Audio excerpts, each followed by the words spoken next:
Well, it says I'm live. I guess I'll see.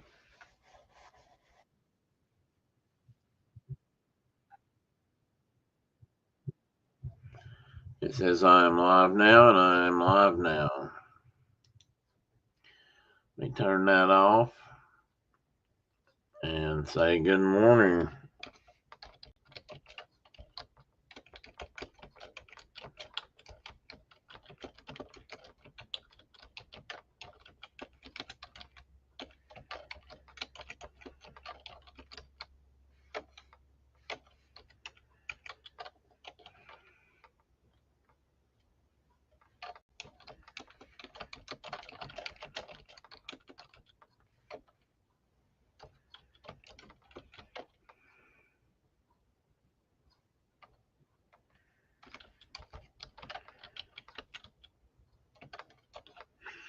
Welcome in, Dave, at Adventures from D.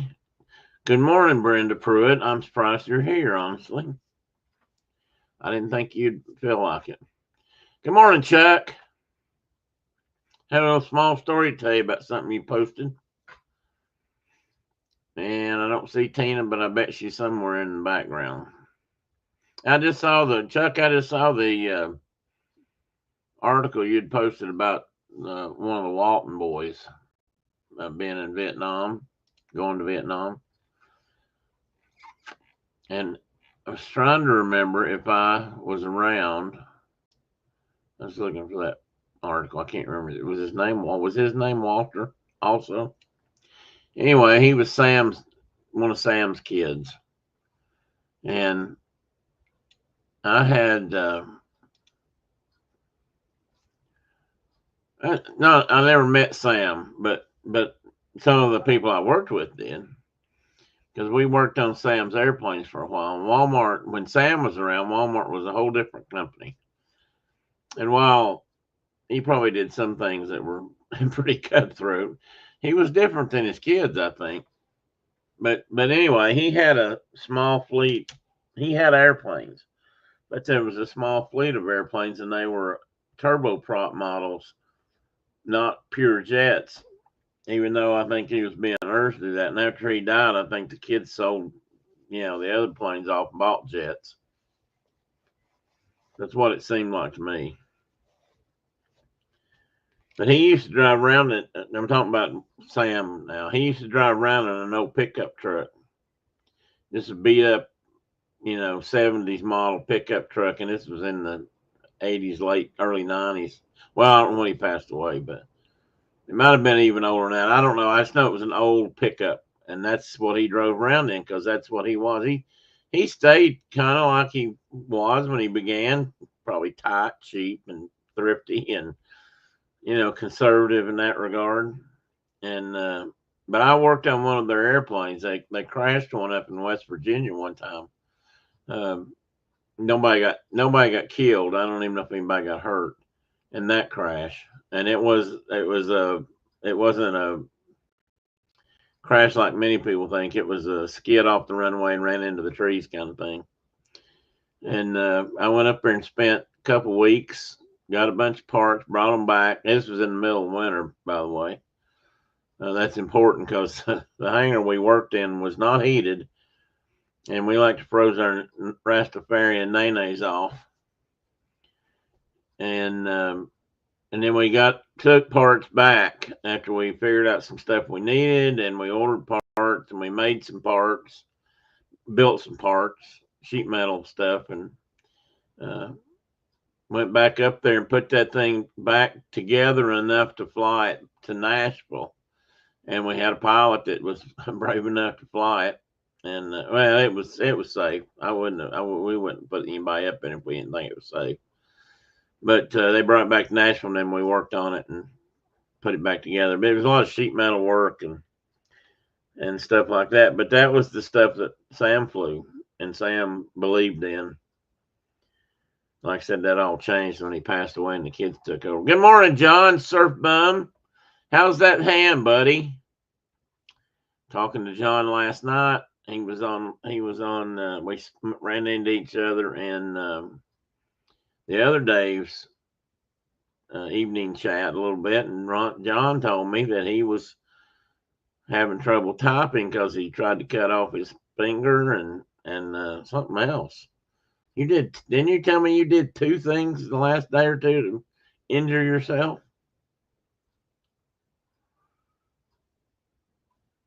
Good morning, Tina. There you are officially.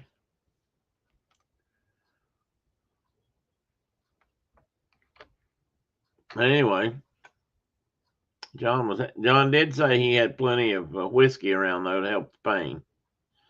Well, why would he go and do that? Which one? Oh, John. Well, that's a good question. Were you shucking? Were you shucking oysters? No, that's not what you didn't. No, he was cooking and he was dicing stuff and he got his thumb in the way. That's what it was. With a very sharp knife, he said. He's not talking about this, so either I'm not online or I may be half sleeping up here. Well, Tina, aren't we all? It's Saturday morning. I overslept. I didn't get up till 7:30, so I've been hurrying, and I'm going to apologize in advance for this show because I didn't get put much in.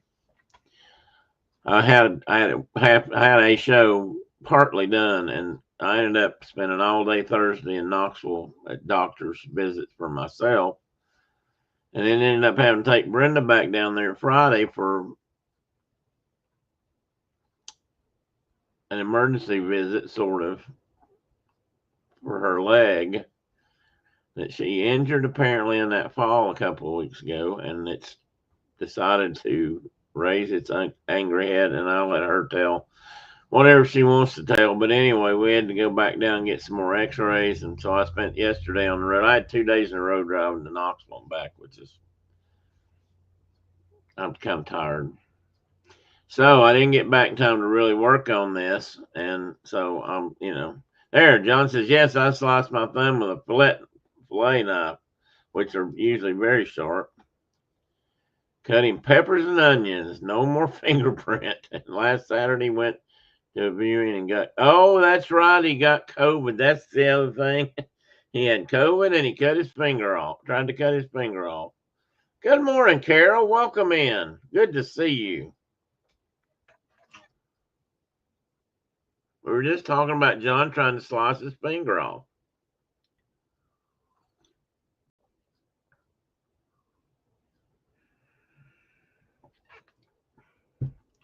John told me this last night, and he was having a little trouble typing. It looks like either his typing is better, or maybe he's taking his time doing it. I wasn't really sure if it was his finger that was causing him not to be able to type well, or if it was the whiskey he was using to dull the pain. I'm just saying. I'm not saying John was, consuming. He did mention, however, that he had plenty of that on hand in case he needed it.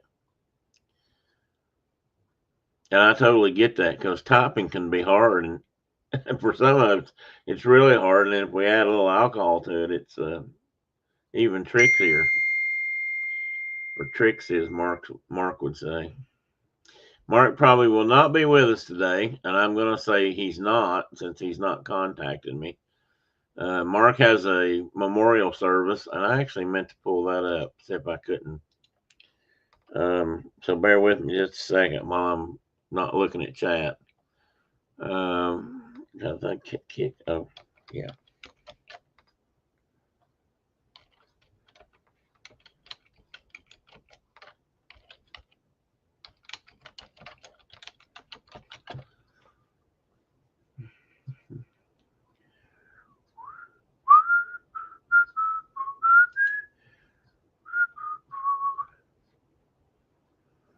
Well, what I can do is pull up his obit. I don't know if no. This young man, I say young man, I think he was 40. Hang on, I cut myself off. Yeah, this might be better. This has got a little bit more about him. I'm going to pull this over here and see if I can't share this for a moment.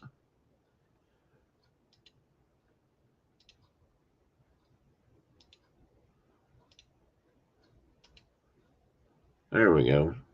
Cody McFarland. He was 43. And he died on May 11th. So he did just pass. I couldn't remember when Mark said it. I knew it'd been a little while, a couple of weeks or something, a month or so, while they got things together. I think there was a lot of stuff going on in the background. Mark and other parts of their family who knew Cody well had put together like an auction to raise money for his wife and two daughters. He's got two young female daughters, and I'm sure if we read this, it tells about it. But Mark had worked with him off and on, and Mark he was a vet, and Mark had maybe Mark. This is not going to say it in here. I can't remember. I hate. I don't want to tell this wrong, but I believe Mark met him maybe in hunting camp. He was one of the guys that Mark brought into hunting camp.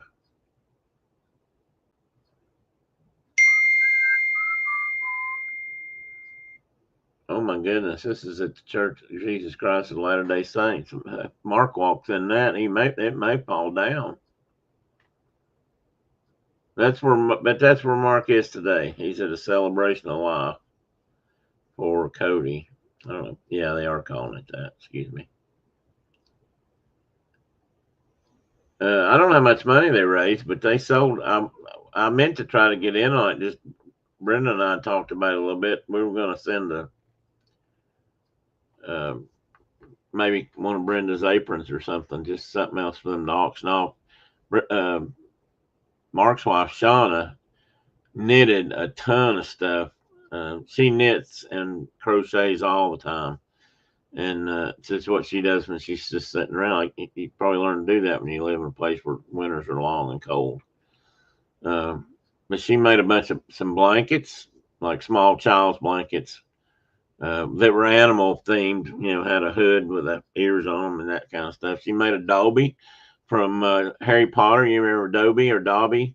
Dobby. The what was he, a servant elf, or I think he was an elf. Anyway, she made one of those and it looked just like him. And they auctioned that. Mark auctioned off some of his handmade flint knapped points, and as well as 8 hours of time spent with Master Zorns at the knee of Master Zorns while he napped flint and let people learn about that.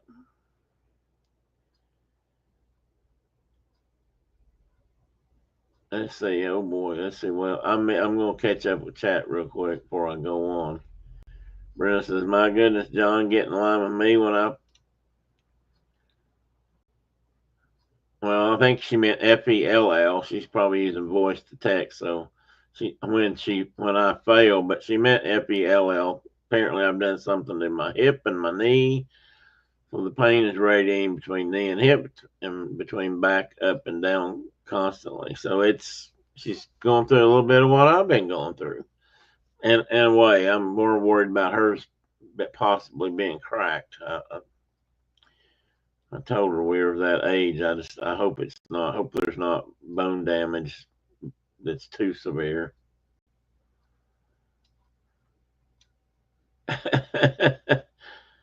Brenda thinks that probably made the food taste even better, John. I'm sure you saw that.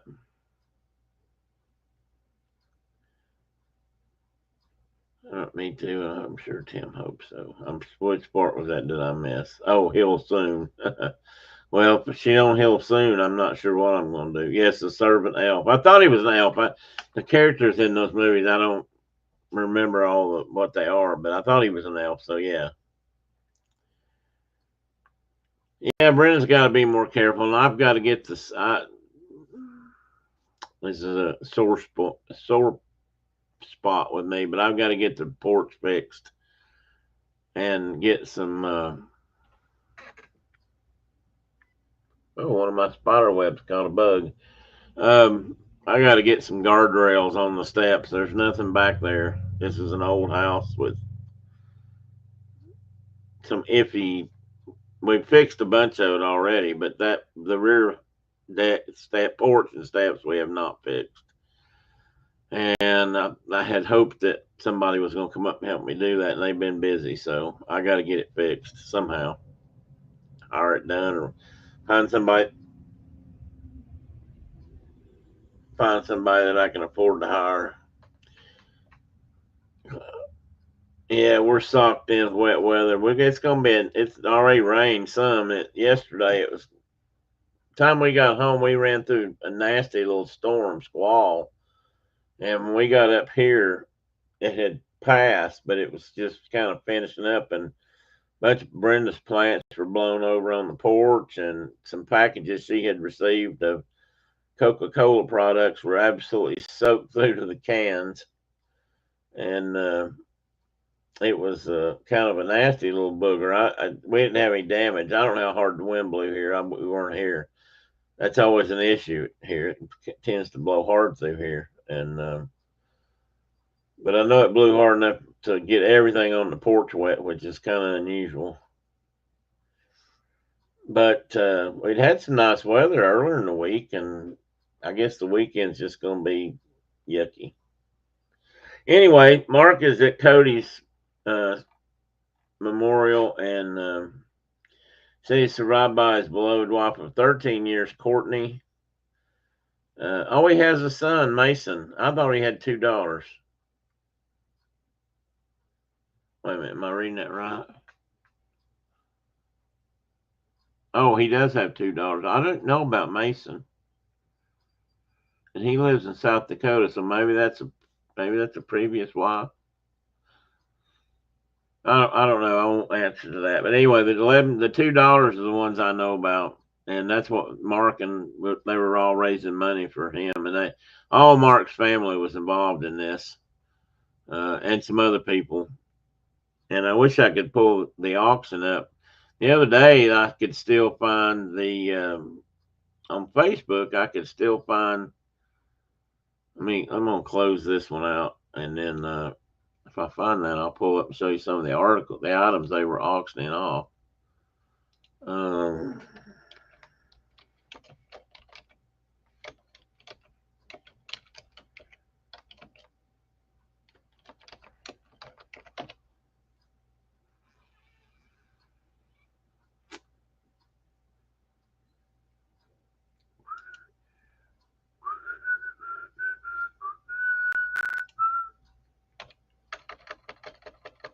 I think thinking about D-Day this week's got my mind thinking about music, different music. Okay. Oh, they've got stuff online. His wife, has some live pictures. Oh my, they have a picture. No, that's not. Latter Day Saints don't like that kind of thing. They're drinking.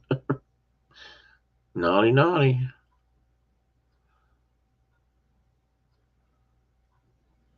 Oh, that's posted from golly, mom. Oh, that's an old picture. Excuse me. That was at his birthday. Mark showed me a great story that Cody wrote for the Wyoming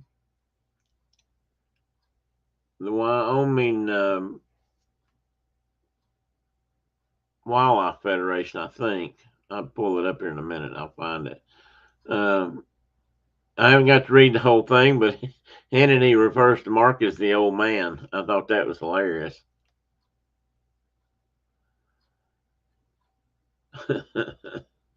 The old man, indeed.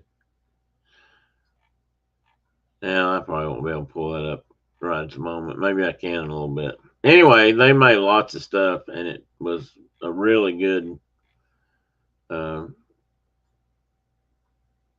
I don't know how much money they raised, but they did a good thing. Muppets on Your Mind, maybe. And that song is definitely stuck in my head right now. I'm thinking it might. Isn't that? I don't know how old that song is. See, I'm thinking 40s, but maybe not. Because, like I said, I've been looking up stuff about D-Day and thinking about D-Day this week.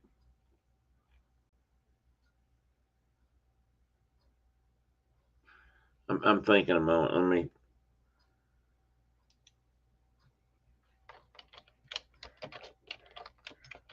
I can't think, and you guys entertain yourselves for just a moment.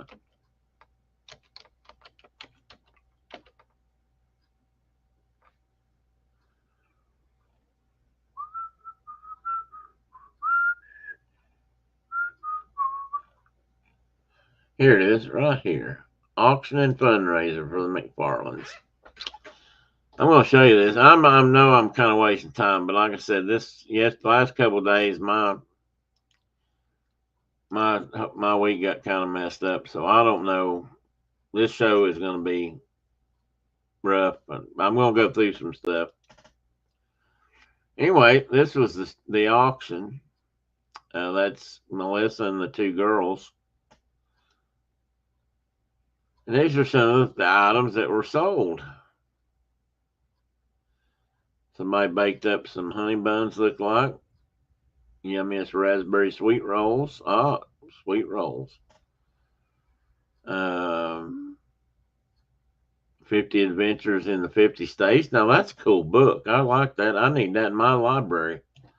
I need to write that down. I almost bought one yesterday at the Goodwill that was a little bit like that.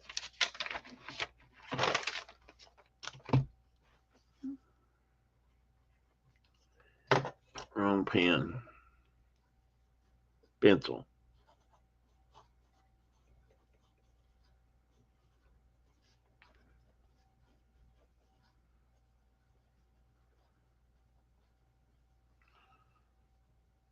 Kate Sibber.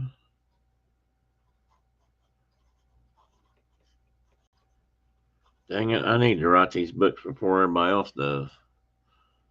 Illustrations.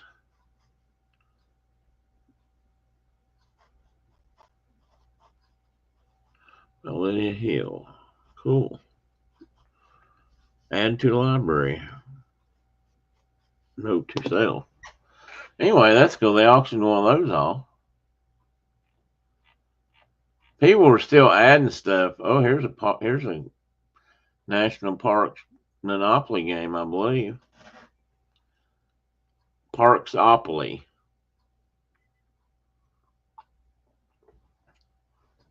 Well, that might have been a version of Monopoly that I would have enjoyed. We got somebody donating a place on the pine. Somebody's giving them a restaurant, kind of like a restaurant gift certificate. I'm trying to bear with me. I keep saying that. You guys just bear with me. I'll get here. I was going to show you some of the things that Shauna had made if I can get down to them, but the list, I believe the list has grown since I was in here last. People must still be adding things. There's a game. There's a basket full of goodies for the beach, looks like. Summer stuff, it says. Some more books. Oh, man, look at those. I need some of those books I need to read.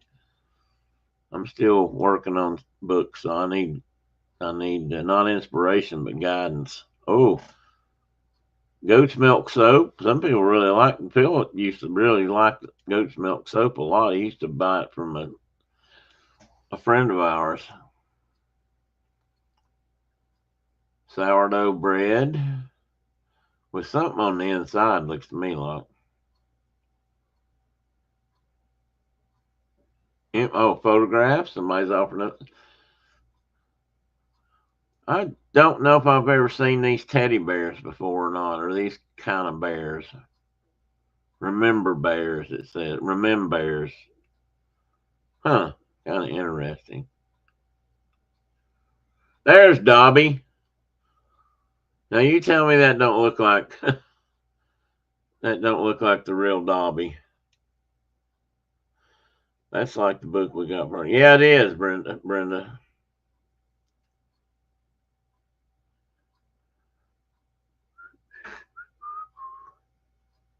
Entertain. Well, that's a good effort, Brenda, but keep working on it. Anyway, I hope, can you see that, Brenda? Can you see Dobby? Yep, there's Dobby. She did a really good job with that. That's Shauna did that. More bread. There's the points that Mark was going to, give away. And I know they started at 150. I know they got at least 165 for those. I think I saw that. And he also did. And said, but friends, that's not all. This also includes 8 hours of napping lessons. So if you want to learn how to nap, you could sit at Mark's knee and learn how to nap for 8 hours. And probably my guess is you'd probably get more than that out of it. And I guarantee you'd learn something from it, or you didn't want to begin with. But that's how Mark learned. He got interested in flint napping because of an old guy that used to set up in Friendship, Indiana, where they used to go to the National Muzzleloading Rifle Association's annual shoots and rendezvous. And Mark was a kid running around there, and he used to sit at this old guy's knee literally and watch him nap flint. And from that, he learned how, or that's how he got started. I think Remember Bears are made from the Oh, that's interesting. I wondered about that, Carol, because I wondered what the link was to people, but that's interesting and kind of cool, really. I could see how that would be a good thing. That might even be a comfort for their kid if they maybe the clothing would not just remind them, but it maybe even smell like their dad. That's interesting. That's a good idea.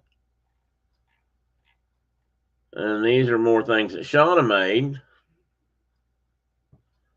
I don't know if these critters are from any particular book, but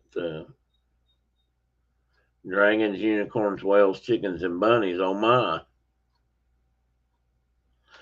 These, I think, yeah, she made these. Just making sure.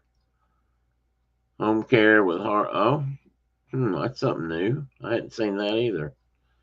Shopping assistance, house cleaning, dishes and laundry, vacuuming, errands. Oh, Brenda, we need to give her a call. I wonder if she travels. Ooh, somebody making lasagna. Some Harry Potter stuff. Albus Dumbledore. We all know Harry. What is this? We all know a Harry Potter lover. This Scentsy hog. Oh, it's a burner for either for incense or wax or something, I think. That's cool. I like that. Brenda, see, here's the auger you needed. It's only, I don't know if this one would do dirt. This one's actually an ice auger. John, if you ever go ice fishing, this would have been, you could have used this. Only in places north, far enough north where they have, frozen lakes would you have somebody interested in an auger. I think it looks to me like it's brand new. I don't know where they got it.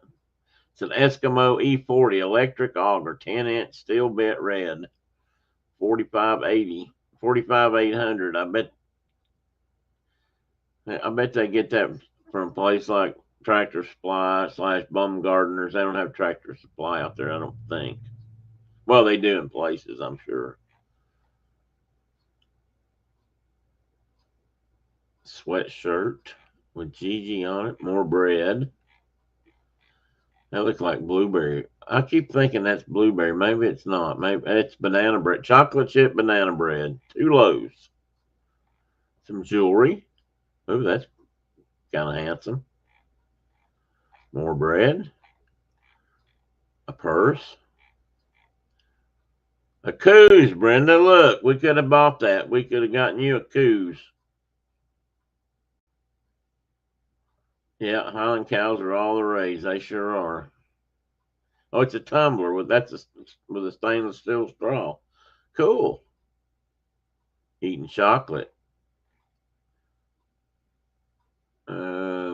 More sourdough bread. Ooh, foot massage of some sort. Brenda, you'd enjoy that. Car detailing, that's not usually, that's a good deal. Basket full of goodies. A throw, some kind of a throw blanket, looks like. Because they know people out there are cold. It's a Western tie blanket. They really added to this because most of this stuff I didn't see the other day when I went up more. No, these aren't Shauna's unless she made them for her.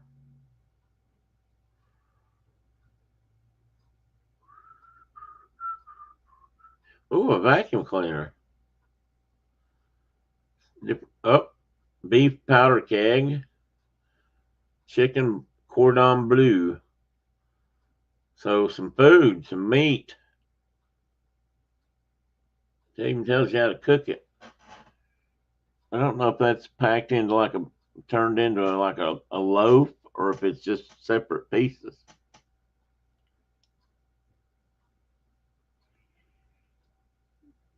Baking basket. Hot cocoa and mittens. Somebody's making soup. When I live in Mississippi, I would go crazy over seafood gumbo. Now, this is also something I hadn't seen. And apropos, because it's some of that looks beaded, I'm going to talk a little bit about that today, too. Oh, a pen. Oh, it's an over and under shotgun pen, John. From Deer Antler. More cool books. Some more crochet and some other things, looks like. Puerto Vallarta. Oh, this stuff came out of Puerto Vallarta, probably on a cruise maybe or something. Clothing. Some wine glasses. Waffles. Yeah, I thought this was there. 2 dozen homemade waffles. I'm guessing you could freeze them maybe and keep them. A dog sweater. Quilt. Handmade quilt. Wow. And this was another group. This was a group that was doing a benefit raffle. I'm not sure exactly how that worked. Mark said he didn't know. They added that into this, but it was a different group doing it. Chocolate chip cookies, cosmetics in a bag, more goodies in a woven basket, I think, of some sort. Man, strawberry cookies look good to me.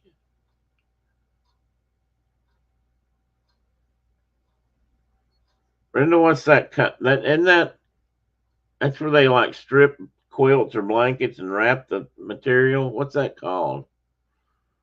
Well, they're calling them rope baskets. Maybe that's all they're called. I thought they were called something else back here.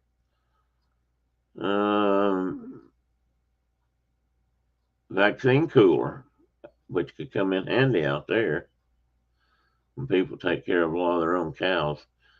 Ooh, custom cake.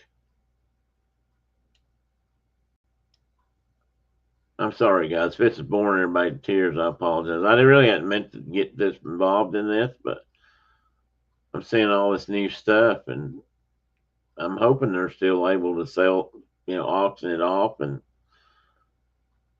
cargo box for the back of their SUV. Now, I'd like to have that. Express yourself boudoir. Pumpkin rolls. I like me some pumpkin rolls. And we got some great looking cookies. Cheesecake cookies. Oh my goodness. And strawberry crunch cupcakes. Brenda, you make these. This is and those strawberry ones were too, I think. They're cake. Well, they said brownie cookies. So those others that are cake mix cookies, and Brenda used to make them. Well, she still does make them every once in a while. Wreaths, peanut butter cookies, 18 eggs, which Got all. Oh, they're duck eggs. Oh, I didn't realize that. There's 18 duck eggs. I was looking at them. I thought they don't look like didn't look like chicken eggs. They're not. They're bigger, and they're slightly different shape. And I don't know. Maybe I'm crazy, but I can tell by looking at them that they're thicker. They just don't. I don't know what it is about them. They look more solid.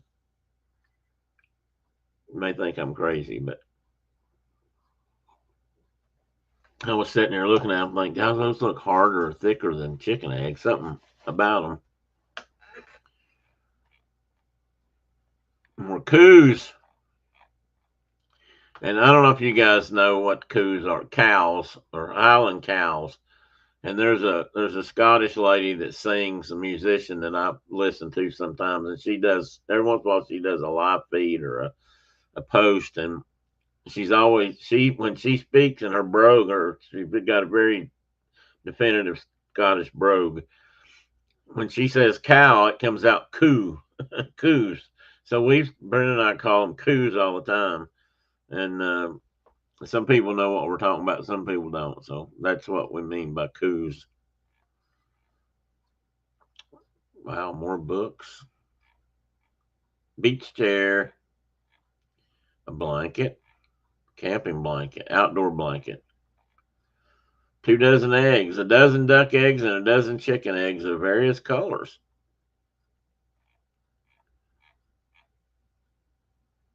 Okay, some of you guys that live north of us, are duck eggs common up there to people? John, do you guys eat duck eggs, or do you see them in stores?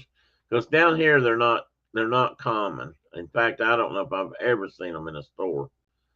Um, but I've talked to people who have, and I know in some places in the Northeast, ducks buying a duck, like a whole duck to cook, is more common. A domestic duck raised for that purpose. Down here, you don't see that. At least you don't in Tennessee, and that could be the key. It may just be Tennessee, but sorry, had the yawn. But down here, it's not that common. But I know you can. They sell ducks here when they do. Like every year, they sell chicks for farmers or people who want to raise their own, have their own eggs, or replace what they've lost. And they'll put up a sign that says when it's chick days, they'll put up a sign outside, like the co-op or the tractor supply. And they also offer ducks, and because some people like duck eggs.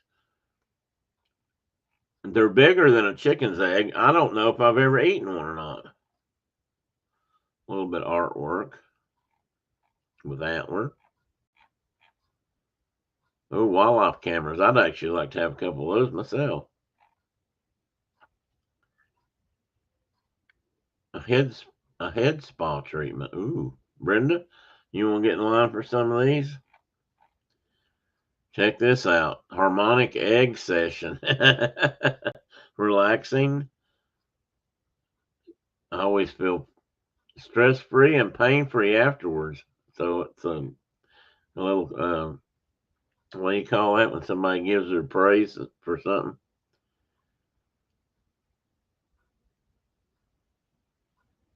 Casper Crush. Casper, Wyoming. I'm going to think baseball team, but maybe not. I'm not sure about that. I have to look that up.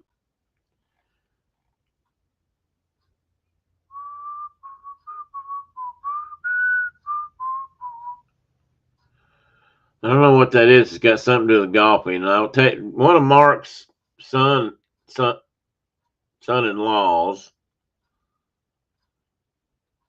is. I'm trying to figure this out. He has one son, and everybody else is son-in-laws. At least a couple of them play golf, and one of them is the golf coach out there at the high school and at the local golf club. But I mean, that's his job. He does golf, and Mark's been trying to get them to do an archery event out there on the golf course. There's something called archery golf, and he's been trying to get them to let them try that because in the wintertime they don't have a lot of traffic, as you can imagine. What's in the house?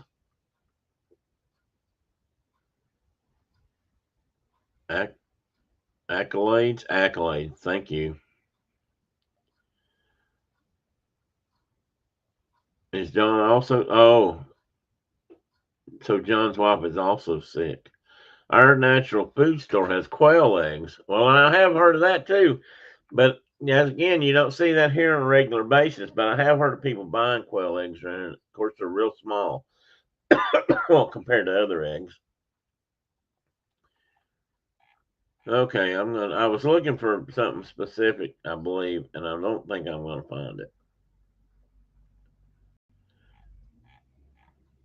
Quilts. I don't. This is a some. It says it's a mindset coaching. Perhaps teachers would bet on that and enjoy it. Maybe I need that actually. Some custom towels. Looks like with your name on, not theirs. Oh, they're baptism towels. Excuse me.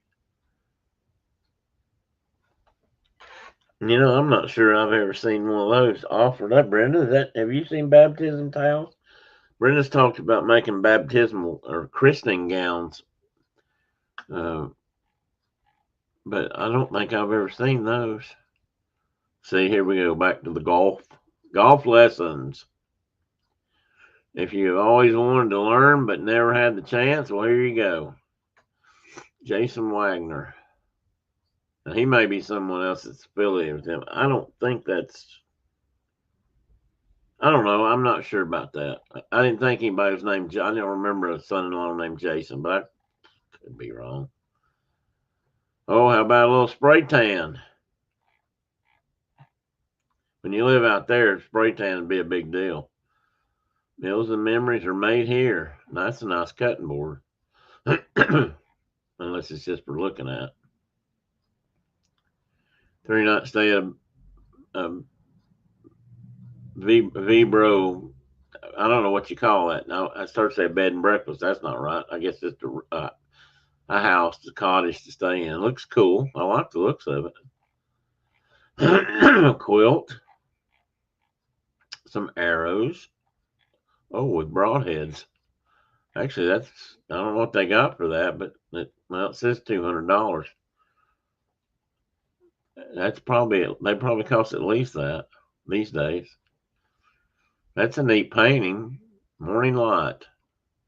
Canada geese.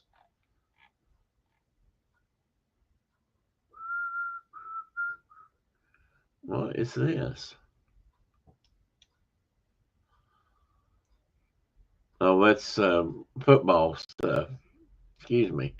I thought it said some. I thought it was about wildlife. It's about sports teams. Dog walking. Nails. More food. Oh, I love these things. Pecan rolls. A wreath. Some jewelry. More good eats. Pizza. Wow, that's a thick crust on a pizza. Probably very tasty though.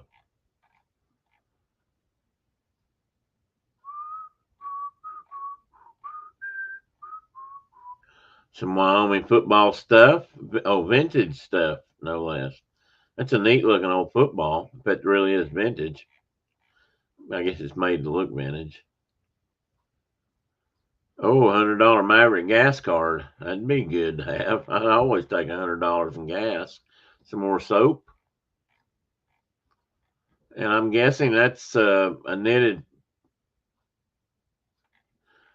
bag. Is that you soap sacks? Oh, great for covering this. Oh, these are for hunters. And I've used soap like this in my lifetime, sort of. We used to use soap that had no scent. This is soap that smells like the woods. That would work.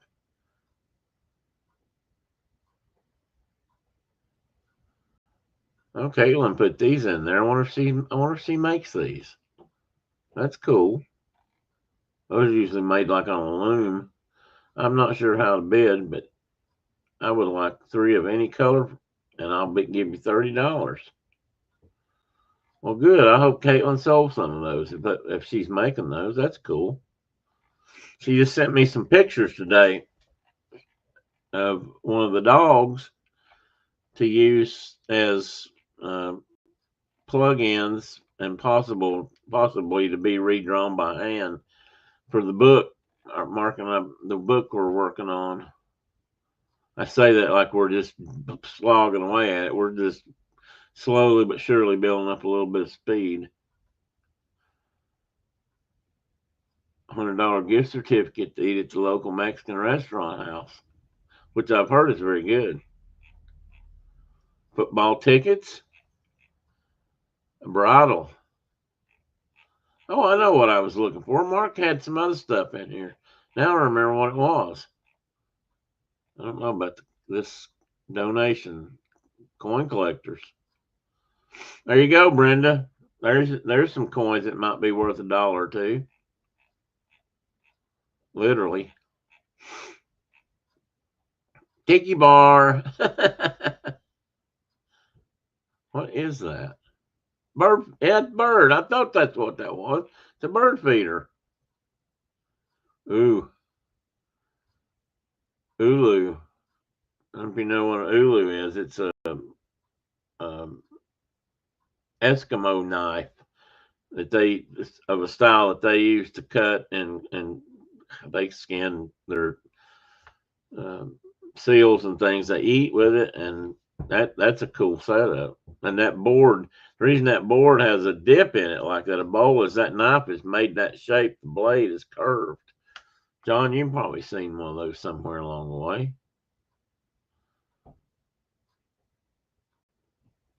Really made that. That's those are neat.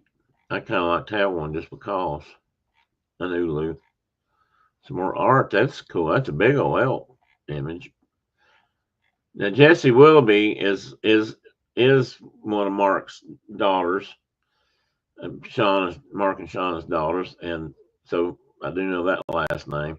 And she's the one that kind of took care of all this.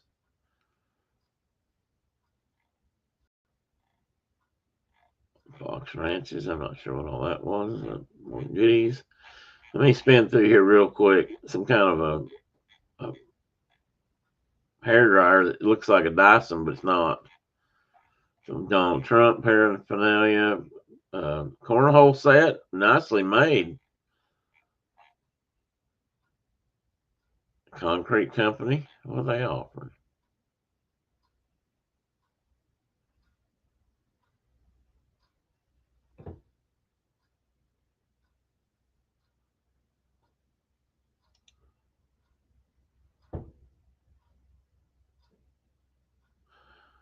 Concrete will donate 2 yards of concrete and installation.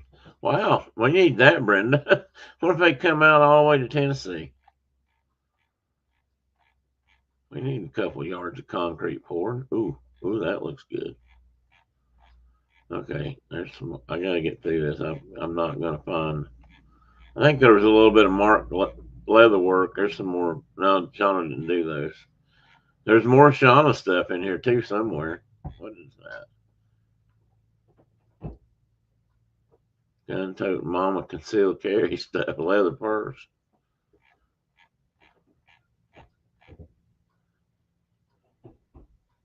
Kind of like that art. Oh, that'd be neck pillow. Christmassy stuff. For babysit. Everybody always needs. Well, not everybody. We don't anymore. Obviously, babysitters. More coups, Brenda. More fancy kitchen utensils. Probably more for looking at than making. Ooh, cupcakes. Food's killing me. More bread. What is that bread? What are the? That's oat. That's oat, isn't it? Okay. Oh man, a coconut cream pie. Oh my goodness. Oh, now Shauna made this. Maybe that's what I wanted to show. I know I was thinking about it earlier. This is beadwork, done in a lazy crow stitch, and this is something Shauna did. I didn't even realize Shauna did beadwork also amongst all her other handy tools. But this is a small bag, a trocholite pouch, is what Mark referred to it as. So it's probably about this big, maybe. Well, it may tell the size, but I think she said she would do other designs if they wanted. But I really like that. I like that leaf pattern. And I don't know if that's an authentic pattern, but most of the time, if you look at early Indian Native American beadwork, the Eastern Indians tended to do floral patterns, and the Western Indians tended to do more geometric type patterns. Am I saying that right? I think I'm right about that. And then she did this a hat band.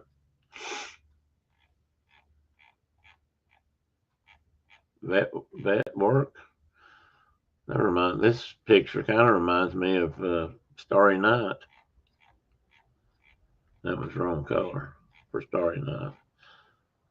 I thought Mark made that knife sheath, but he didn't. I checked on that.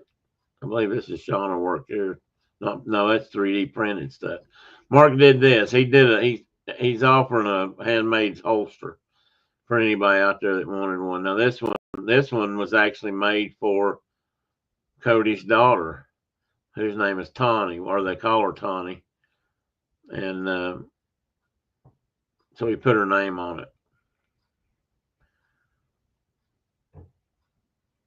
And I don't know who made this one, but I like this 45 holster.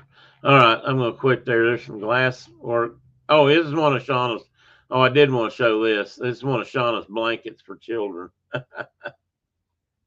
I just think, Mark says she does this stuff and just a couple. I mean, no, she's real quick. She's fast. I don't know how she does it. Brenda, I don't know. Something now that's very big crochet. I would call it crochet anyway. Brenda, you can correct me if I'm wrong, but that's got to be big needles. And I think these are her kids. I'm not positive. I am pretty sure those are Shauna's blankets. Yeah, Shauna made them. I said I was going to quit, didn't I? I'm just about. I'm gonna. I'm just about. Okay. I'm going to stop. Anyway, there you go, guys. That's where Mark is today, and so we've kind of been there with him, or we're going to be. Mark's supposed to be there in about an hour. I think is when it starts, their time. So there. Now let me get back to what I was going to do today. This was and I went ahead. I altered this some, and then last I had to just throw some stuff together. So partly why I spent so much time on that. Probably. What do I need to catch up with over here? She does do really beautiful beadwork. Oh, you got an Ulu in your Alaska cruise. Cool, Tina. Put soap in there and you scrub up. That's what I was thinking, Brenda. I wasn't sure. I've never seen a baptismal towel either. But maybe maybe others have, and it may have something to do with your religion. I mean, there's a lot of Latter Day Saints in that part of the country because it's right beside Utah. So maybe that's something they do. But maybe Catholics do it. I don't know. Um, I'm not sure but that's the first time I'd seen those also. Hey Diana, welcome in. Did you bring your Did you bring your other half? I'm not gonna say better half. I fell asleep on the. Actually, I ran my recording ran out of time last night. Hey Rhonda, welcome in. Good to see you. It's been a while, a minute anyway. Bear with me, guys. I need to turn you off and take care of my runny nose. Be right back.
Okay, guys, sorry about that. I didn't want to do that in front of everybody, but I had to use my nose spray, and hopefully I'll be able to breathe a little bit more here in a minute. Let me open up my other program.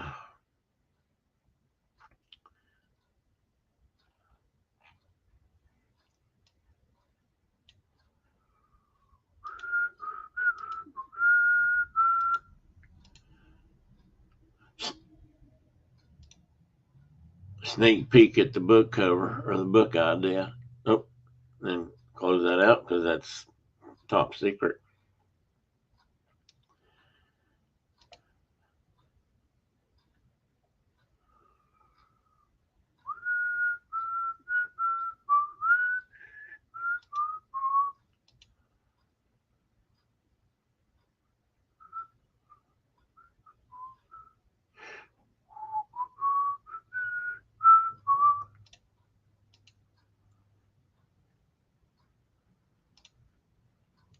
Now I may not be able to see the chat, so please, Brenda, if you see something I need to see, send me a text or call me or something.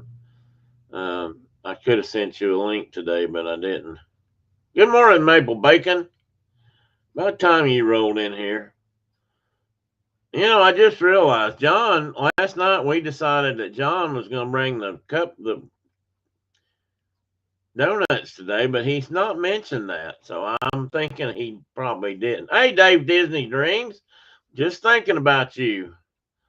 I was just going to actually mention to you guys that I'd been on your show a couple times this week or visiting, and you had encouraged people to come to my show. So I encourage y'all to hang out with Dave. He does streams on a fairly regular basis right now. He was having a little bit of streaming issues, but he's sticking in there with it. And I really appreciate him sending out, the good word. And I hope you're doing well today, Dave.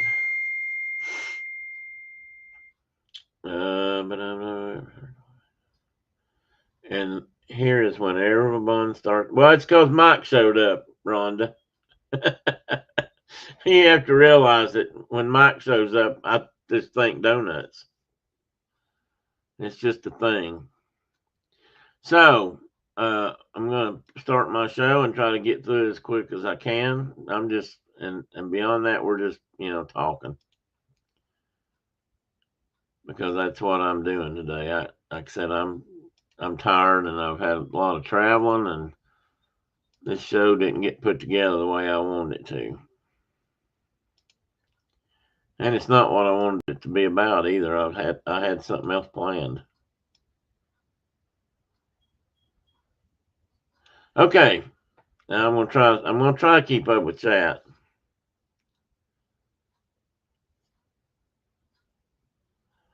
What are we doing here? The Carol Caffeinated Misfit. I like your new logo. Oh, I can't see. I can't see it. But if Carol likes it, I'm sure I like it too. All is well, Dave. I'm just a little tired. Yesterday was a busy day. Brenda had to go to I had to take Brenda down to Knoxville to see her doctor and to get some X-rays, and it just turned into a really long day. We weren't expecting to go back to. We weren't expecting to go to Knoxville 2 days in a row this week. Actually, I went. Because she was in pain, hurting. She didn't go with me Thursday. Normally, she would go and help me drive.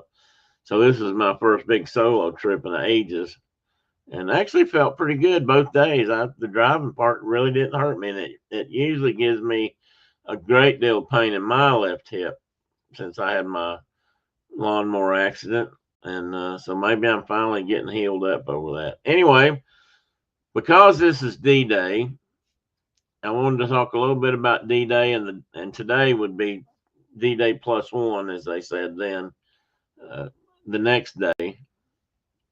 And if you know how D-Day went, it started basically on June 5th, or well, it started long before that. All right, before I get to all that, I'm going to ask you again that you hit the like button, Subscribe to the channel if you haven't already. And knock wood, Tina. That I'm getting better, or something else I said. I'm like I said, I'm sorry. I'm scattered. I'm always. You guys probably say I'm always scatterbrained. Today I'm really scatterbrained. Um, and leave a comment. 8 words. Well, at least 7 or 8. I think it's 7, but 8's better. I had something figured out at one time. I watched Saturday Morning Shine all the way through, or something like that. That'd be 8 words at least. Apparently, that gets the algorithm churning and sends it out to more people, and not we might get a few more people in. So I made, since we're going to go back to D-Day this week, I made a time machine. So everybody hang on. This is kind of an old crude one. It's not the best one in the world. I borrowed this from a lady out in Kansas. And I called it the Wayback Machine, for you guys who know about that.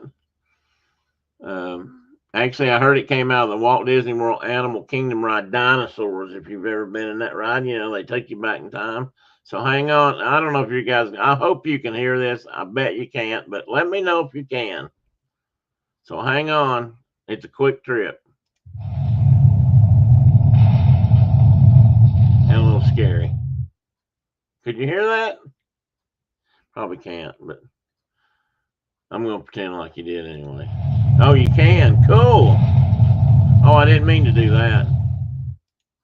Meant to do this. So, June 6th, 1944 was D-Day, so 79 years ago.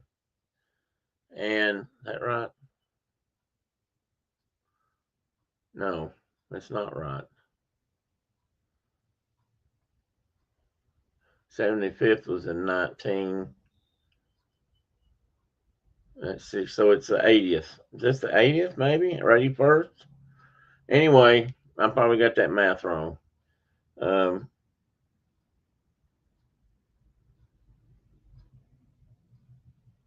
It's a bumpy ride. So pre-dawn paratroopers from the 82nd and 101st Airborne, along with the British paratroopers, were dropped behind German lines to secure objectives and disrupt enemy defenses. There's been quite a few movies about that.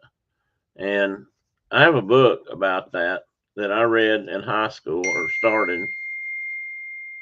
And this is the copy I read then. I bet you can't see this. Well, maybe you can. And this was the original cover, apparently, which is gone. But it's called Private. Why is that? Anyway, it's Private. Hope you can read it. Why is that upside down? That looks weird. And I read this in high school. This is like everything step by step that happened on D-Day and the days before D-Day and on up into the end of the war. And this gentleman, Lester Atwell, was there. And I read this in the first, I don't know, chapter or two. They got to the jump at D-Day, and it was the most realistic thing I think I'd ever read, especially about World War II. I mean, it was so detailed and so authentic, and I thought, my God, how brave did you have to be to do this? How scary would it have had to have been to step out of an airplane above Nazi Germany, or in France, in the occupied France in this case, in the dark? The only thing you can see are the flashes from people shooting at you. Your airplane, as you step out the door, may be blowing up. And one of the things I never forgot was he talked about how they dropped them, and in some cases that the pilots gave them the go and to get them out of the airplane because they were starting to get shot at so bad anyway, they came out so quick. And there were hundreds of airplanes. I can't remember how many DC-3s or C-47s were involved, but there were hundreds. And they just dropped people out so thick that paratroopers were landing on top of other people's parachutes. And You have to think about a parachute. You know, it's full of air. It's blown up kind of like a dome, but then 125-pound GI lands on it, carrying 200 pounds of gear, and it just collapses. So what happens is the guy below you, he sinks, and unless his chute opens again, he's going to hit the ground hard. If if not kill him. Same thing may happen to the guy above, because when he hits that, his line slacking and his chute does weird things. So it just set up all kinds of problems for different paratroopers. And he talked about that in detail. And the only other thing I've ever seen that gave me that kind of a chill up my spine was watching Band of Brothers, because I believe it's the opening scenes of the uh, second episode of Band of Brothers. Oh, I had chocolate on my shirt. Um, they're coming out of those planes in the dark, and it just reminded me of this book. I actually I started looking for this book a while back, and this gentleman, to see what happened to him, where he was at, if he was still around, if he had passed, and I'm not sure. I think he has passed now, but his son is actually selling a copy of his book now in a hardback version, and I have a copy of that, and I wanted to show that.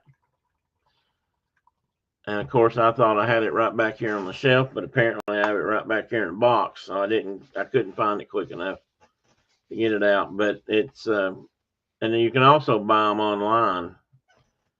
I do have chocolate. I had chocolate all over me. Hang on just a minute. Where did that come from? Right on my thumb. I did eat a Three Musketeers bar for breakfast a little while ago.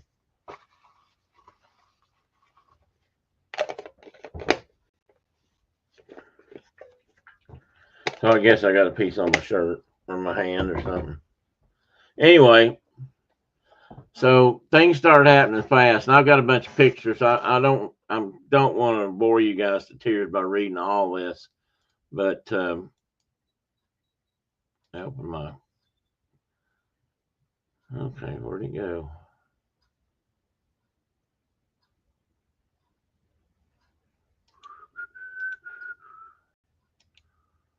Well, somehow I lost it. My other screen that I like to use disappeared on me again. That happened last week too. Dang it! I don't know where it goes when that happens. Anyway, so that happened, and then at 5 a.m. the ships opened up offshore, started blasting all the coastal defenses. They hoped. They really didn't. That varied in efficiency. They blasted for hours on some of these beachheads, and really didn't do that much damage to the things they needed to do the damage to. Beach landing started at 6:30. Utah Beach, Omaha Beach, Gold, Juneau, and Sword, in that, basically in that order. 7:30, the Rangers, who went in at Point de Hoc, which was over by Utah, I believe. They started climbing the mountain. There's been several movies made about that assault. They had to climb ropes and climb basically up a cliff face to get to the top. They were supposed to go up to destroy some cannon that were there that they thought could possibly be firing down on the beaches, and the ships and landing craft that were there. And they got up there and they weren't there. And the guy who was in charge of that Ranger battalion or group kept looking, and they eventually found the cannon. They'd been moved back a ways off the coastline to avoid being blown to hell and back.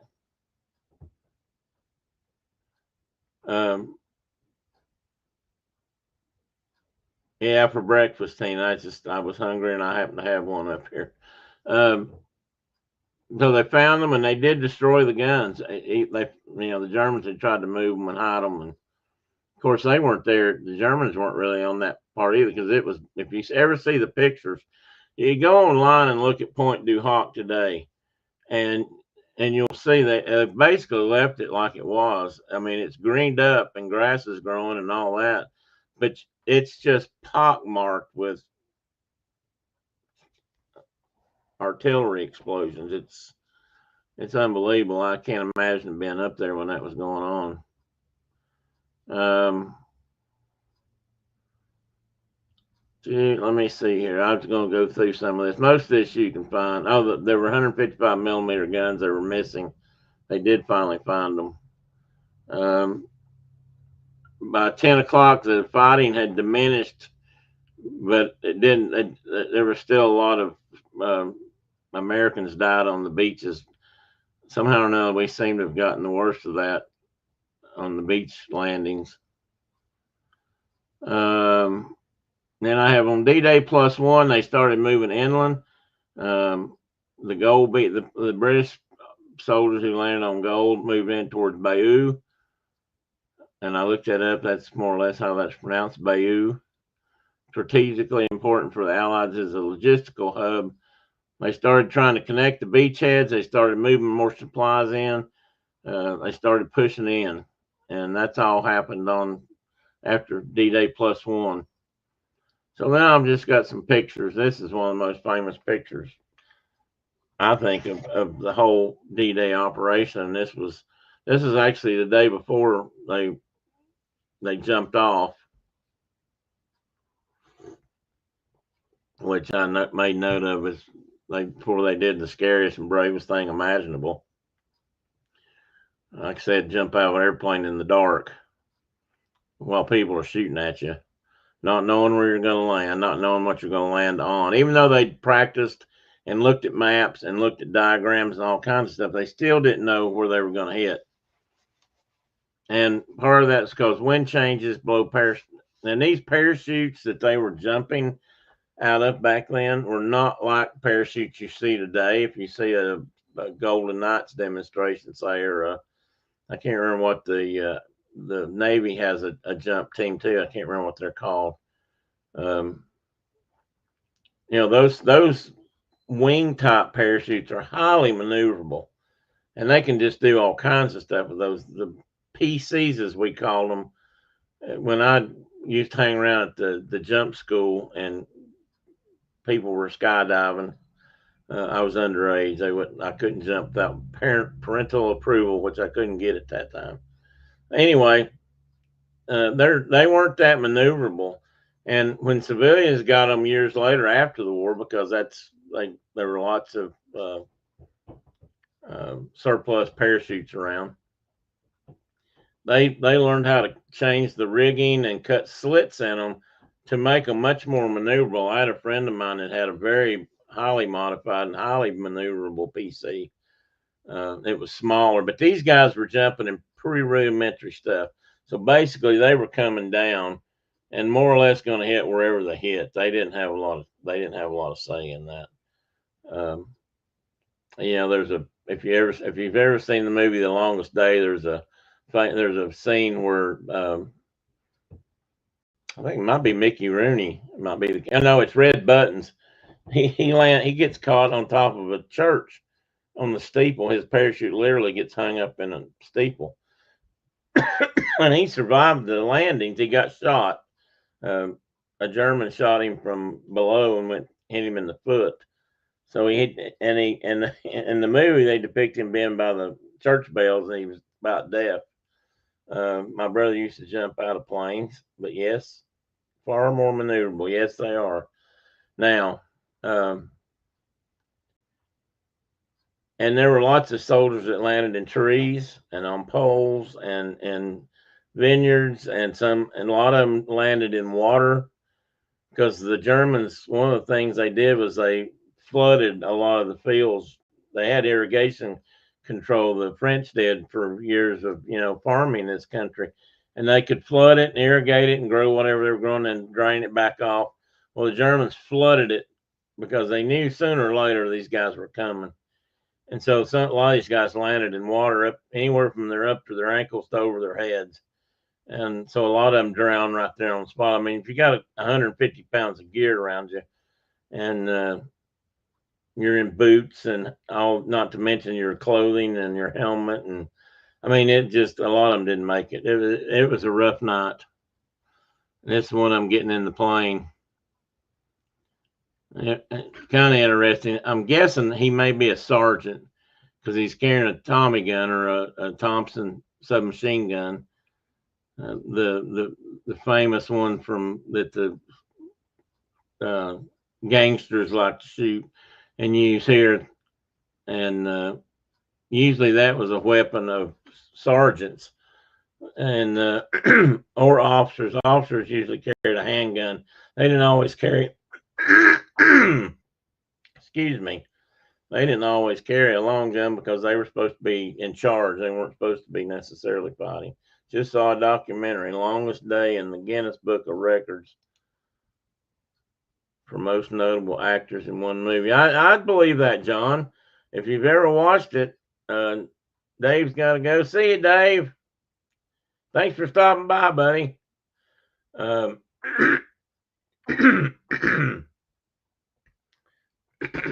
I'm sorry. Excuse me.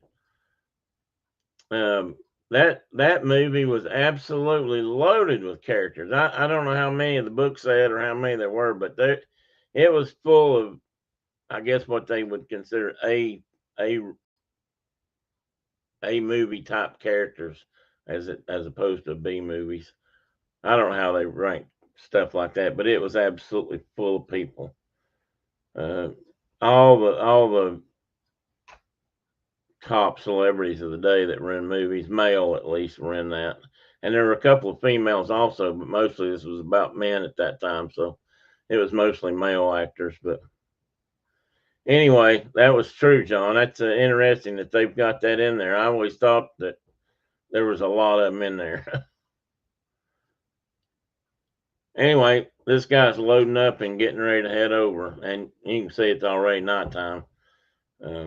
These things, these airplanes, these C-47s are heavily loaded and not that fast to begin with, so they were all flying in the dark. And then think about it, back then, aviation, you got to remember, aviation was only 40 years old at this point.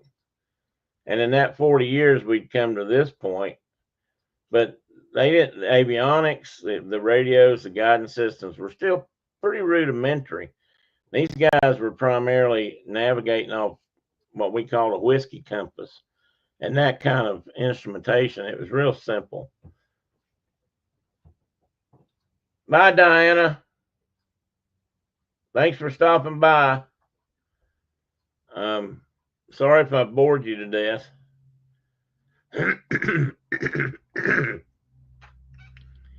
Kind of an interesting. Also, this picture is I thought was interesting because if you look at it, you can see how he's carrying all of his gear.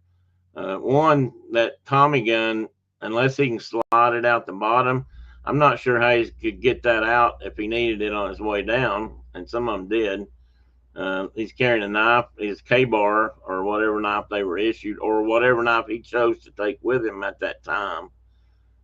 He got strapped to his leg and his boot. Some of them wore them up here on their harness gear, but he couldn't have gotten to that. You want to be able to get to your knife because you might have to cut yourself out of that parachute and cut yourself out of a tree, and that was important because you didn't want to be stuck in a tree and not be able to get down. These are just some pictures that I got these pictures from a site. I'll tell you in a minute.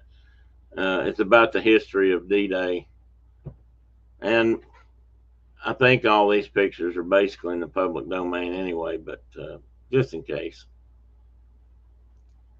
But this is actually a shot as this was described in their layout, the museum's layout. This is they were gathering. This is for as these boats came up, were unloaded from the ships and filled up with soldiers. Um, they gathered and they would circle around until they all got everybody loaded up, and then they'd head for the beach in a mass group. That was considered safer or faster or better. And here we are, piling up on the beach. If I could, I've got notes on this stuff and I can't find them.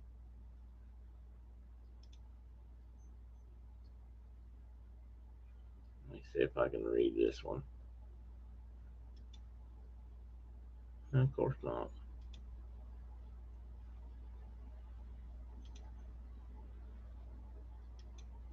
One more. Let me try one more thing. I may still have this open.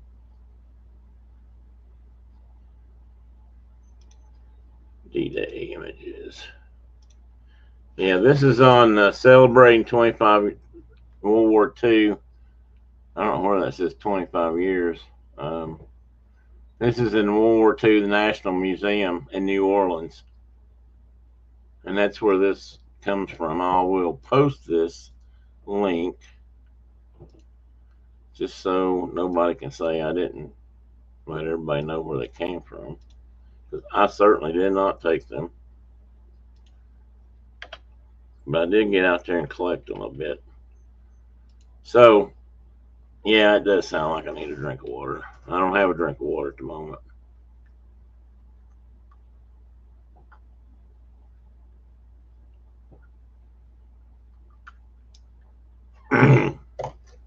Maybe I can burn some of it down with coffee. On the coffee front, I want everybody to know that my coffee woes, I think, are finally solved. So anyway, this is going in, I think, in Omaha.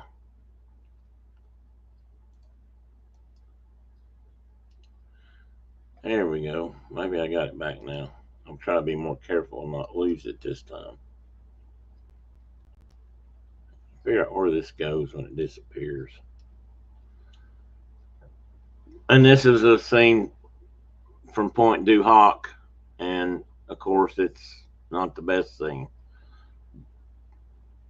And the gear I see laying on the ground here is most likely German paraphernalia, probably left over from whatever group this is. They've blown up. There's a mortar round or some kind of an explosive device.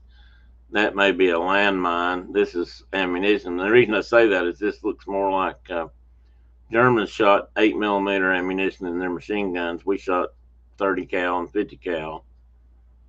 If they even, but I don't think the Americans carried up a lot, that kind of machine gun, squad size machine gun up that hill. This is an actual photograph taken in what they called the Dog Red. This part of Omaha or Utah one was called Dog Red section or Red Dog section. I think it was Dog Red because when I read it, I thought that's backwards, but that's what it was. And this is, you can see there's a lot of medical supplies coming in on this boat, so they're coming in kind of after the initial waves to do what they can. And there's guys in the water right there. That happened a lot too when they came off onto the beach. They came out in water. So you can see them going ashore here. They're at least waist deep. You know, if you can't swim, again, you're carrying a lot of gear. You're trying to get out. There's people shooting at you. That had to be scary as hell.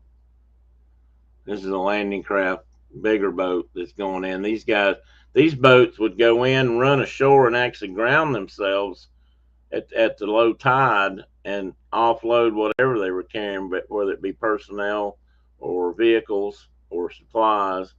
And then when the tide came up, they'd float back out and dislodge themselves and go back and get more. But they could carry a lot more people than these small landing craft, which these things were made out of plywood.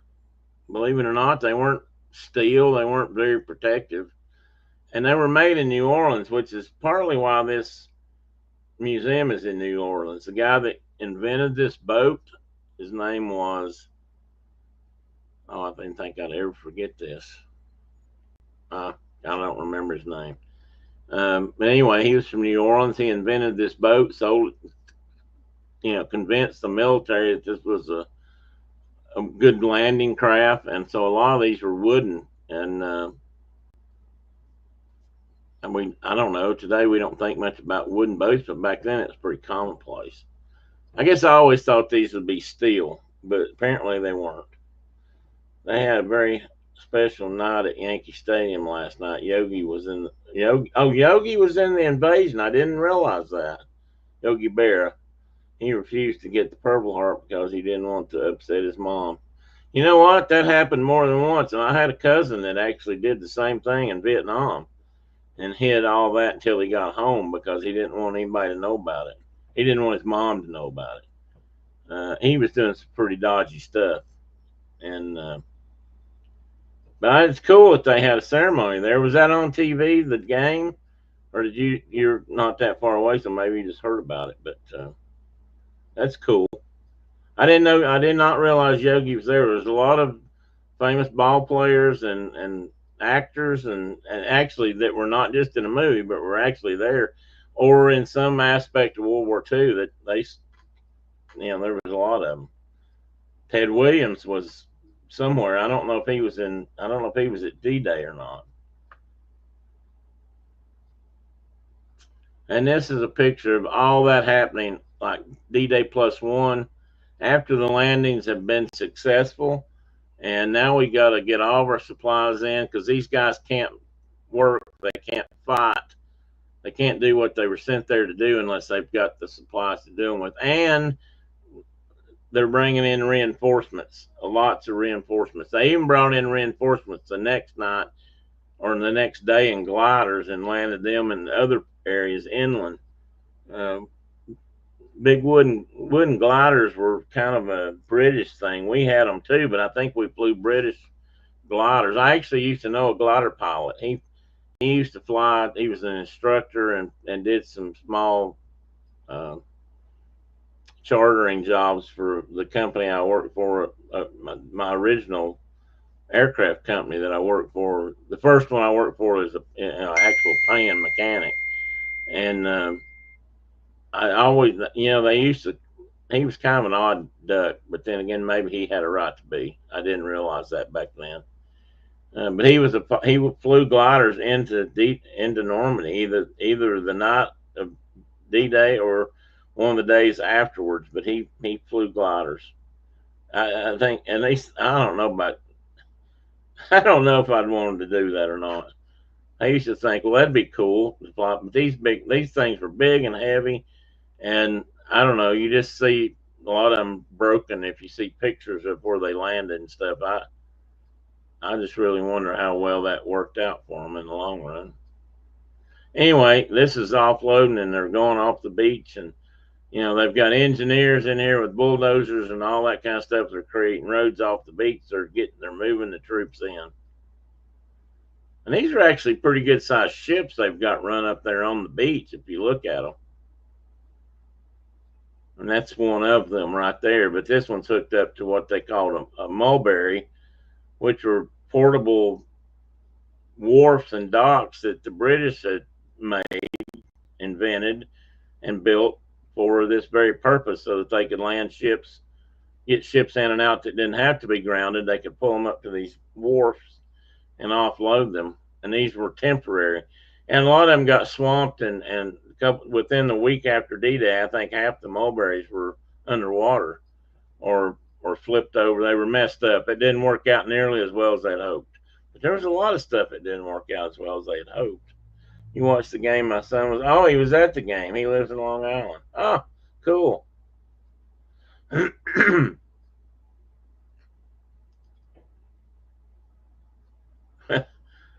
not sure it's funny, but the tank's got an interesting title. Virgin. I guess they mean virgin into battle here. That's a that looks like a British soldier driving that and in that tank, but that's an American-made Sherman tank that they're going ashore in. And this is again the day late in the day and or the day up after, and they're putting up barrage balloons. And barrage balloons at this time were more for just to be in the way of airplanes coming through. They, of course, airplanes could come through and shoot them, and they did, and that dropped the balloons down. And they'd have to do some more, put some more up, but it did keep them from just flying down willy nilly and strafing the shoreline because they'd get tangled up in the lines. And of course, I had that picture in there twice. Sorry. And by day 4, they actually had honest to goodness medical facilities inland a little bit, and they had nurses. The first nurses went ashore, I think, on D-Day +4, which were the first women, at least in our forces, that went ashore, and any of the Allied forces that went ashore at that time. Now I'll move on. What I originally meant to talk about was the I've always been fascinated by beads and how they're made. And the beads I'm talking about are the kind of beads you see on Native American clothing or frontiersman's clothing, or even stuff I've got and Mark's got. And that bead work like Shauna made for the auction. So I was always fascinated how they make something so tiny. And I'm talking about some of these beads, they call them seed beads because they're so little. And some of them are so tiny, they're like the size of a pinhead. And yet they're a solid ring and they got a hole in the middle. And I never could figure out how they made those things. Well, this is one, so I was going to talk about that a little bit and how some of them are made. Now, again, I didn't get all this done the way I wanted to because I just wasn't here enough this week to get it done. But this is some of the earliest glass beads that they know of. And these are glass rods made out of that prove that these were found in Egypt. I forgot to mention that. I put up there more proof that one day the Egyptians will fly. That's a story from a book I read years ago. And it said, the Egyptians didn't know how to fly, but I bet they'll figure it out eventually. And I'm sure they would have if nobody else had. But they found these there, and they were just glass rods. So proved a couple of things. One, that they knew how to make glass by this point, at least a rude version of glass. And they knew how to make these glass rods that were hollow. And these glass rods were then cracked and broken or cut into beads, or some of them were left long, some of them were made short, and they're of various sizes. And there was a couple of different ways they made these. And they think these came from the 14th or 15th, 16th to the 14th century BC in the 18th dynasty of Egypt. I mean, that just fascinates me. And this is a different style of bead, but this was showing that beads and using them for decoration and as trade items were important, but this is even before the glass ones were figured out. I imagine it was real glass. It was real glass. Yes, it was, Tina. Oh, that's true too. That's a good point. The Egyptians would have plenty of sand. They learned how to mix the colors from different minerals that they were digging, mining. I don't know how they came across a lot of that stuff. I mean, it's just like them finding iron ore and copper to make Bronze Age weapons with and that kind of stuff. I mean, how'd they ever figure out that rock you can melt that rock, you can't melt this rock. If you melt this rock, it makes something bright and shiny and red looking. We'll call it copper.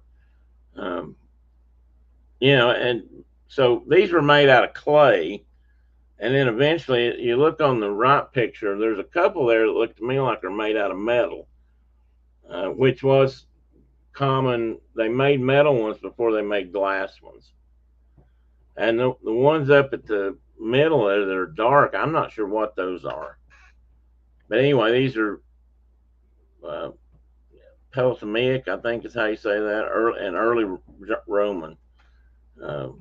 But Romans are important in this because they're still, well, at least Italy is, because some of the early glass making artisans that really learned how to make glass beads came from came from Italy, in the area of Venice. And they've got this Murano was an island off of Venice and became one of the centers of glass making because the leaders of Venice were worried about the kilns catching fire and burning the whole city down. So they moved all the glass makers over to Murano and started making glass there. And this drawing on the right shows how a lot of this was done. And a lot of times they were family affairs. There were family groups of artisans who learned how to make this kind of stuff. That's right, Tina. And that's where a lot of this stuff came from, and that's exactly right. Yeah, and all the minerals they put, I mean, that's how they color glass even today. So they were figuring it out back then. And these guys learned how to make teeny tiny, take those glass rods and make them bigger, make them longer, break them into beads. And I read something that said they would make these glass tubes and they would cut them up into little, I don't know how they cut them either. They didn't really talk about that. I don't know how they cut them without shattering them. But they would cut them up into pieces to make beads, and then they would put them in a sand solution of some sort and tumble them around for a few days to smooth everything out, break off all the rough edges where they cut them or broke them. And then they put them in something else, a bag of wet oats, and that was like the final polish. It was weird.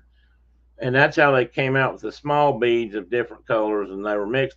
And they would string them up together, and it didn't matter what size they were. They would just put them all together, which makes a lot of sense when I talk about how they make them, because the sizes varied. I mean, but later they got more control over that. I don't know if I've got it on the next. Let's see, creation of, and they made glass pearls back then too. That was one of the early things they did. I got some notes here and I'm reading them since I finally found them.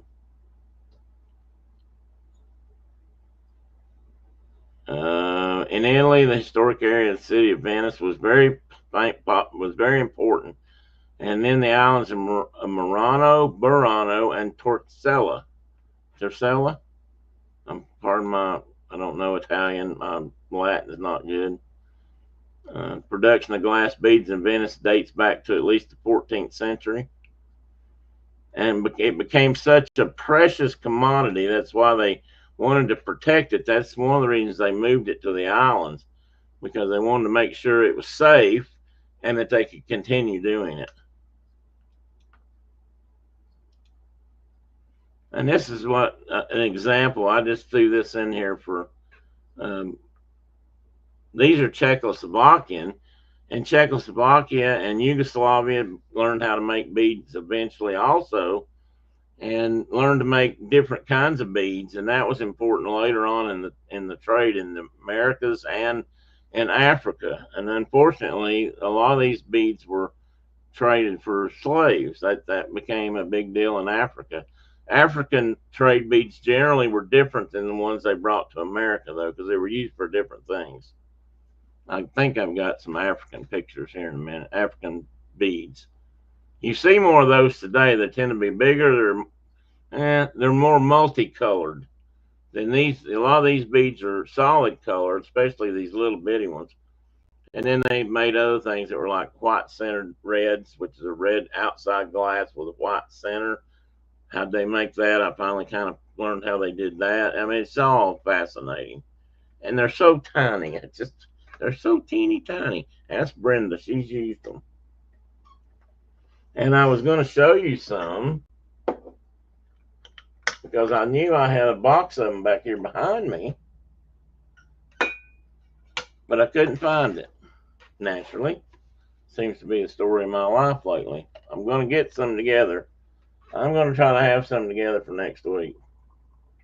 Because next week I'm going to talk about the bead trade in America, and how important it was and how it affected so many things. And beads played such a huge role in that.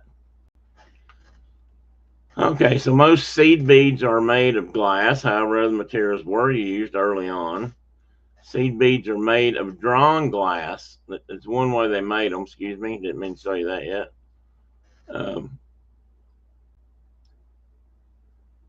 And what they would do was, one of the ways they did it was they would make glass the color they wanted it, and then they would make a blob of it, And they would use, the pipe that you blow glass with. A lot of you guys have probably seen glass blowers. Uh, if you've ever been to a place like Dollywood, they always used to, I think they still do, have glass blowers there. Um, I've always been fascinated with the whole idea personally, and would love to give it a try someday. Not to make beads, but just, other things. Um, but they would take this blob of glass, the color they wanted it, and they would blow up into it till they made a hollow center. That's just a blob of glass at this point. And then they would start stretching that blob of glass out. And they get it to a point, and they actually, in one method, was they would literally, I don't know how they held it, they'd take the end of the tube, the blob, and they would literally run with it and stretch it until it got too cold to go any further. And I don't know, I'm guessing it probably would break then, crack off the main piece. But they would stretch it out, and then they would take that and break it up into the little beads. And then they refined that to where they were rolling it out. And eventually they figured out a way to make it that a mechanical process and roll the beads out. But they also were able to, the way they made them different colors was they would make that blob of glass, and they would start with like a white blob, and then they would add on top of that a red blob, and then maybe they would put a blue blob, and then they would take all that and stretch all that out, and you got a multicolored um, glass bead. And then on top of that, then they went even beyond that, and I'll show you a picture, I think, here in just a second, of what we call chevron beads. And these are just some more little teeny tiny seed beads. And I don't know, I know it's a blob and you can't see much, but you got to realize these things are smaller than Cheerios. They're smaller than, well, like I said, they're just not much bigger than a pinhead. So they're tiny, and that's a pile of them. And we used to buy these things when Brenda was doing beadwork. I used to go to the rendezvous and stuff, and I would come home with all these different color beads, and then we would order them. We actually had a good friend back then who had a trading post out in Montana. He worked for the Forest Service for a long time, and then he retired, and he did this full time. But he bought and traded beads out of Europe. And I just spilled coffee on me.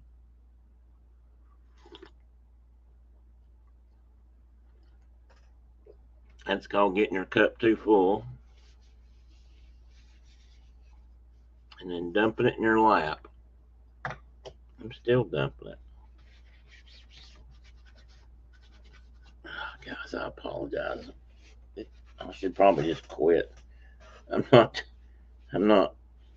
doing a very good job today. I apologize. Thank you to those of you who stuck with me. Thank you. It's been kind of a mess.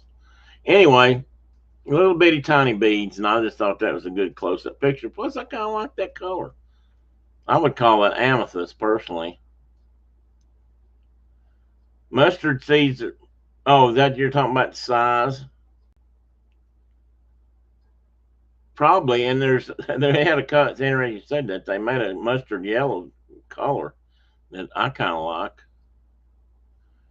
Okay, so here's some different kinds of beads, and most of these beads I would classify as African trade beads, except for some of the chevrons, which number 1 and number 2 are chevrons, and those are 7-layer. Number 1 are 7-layer.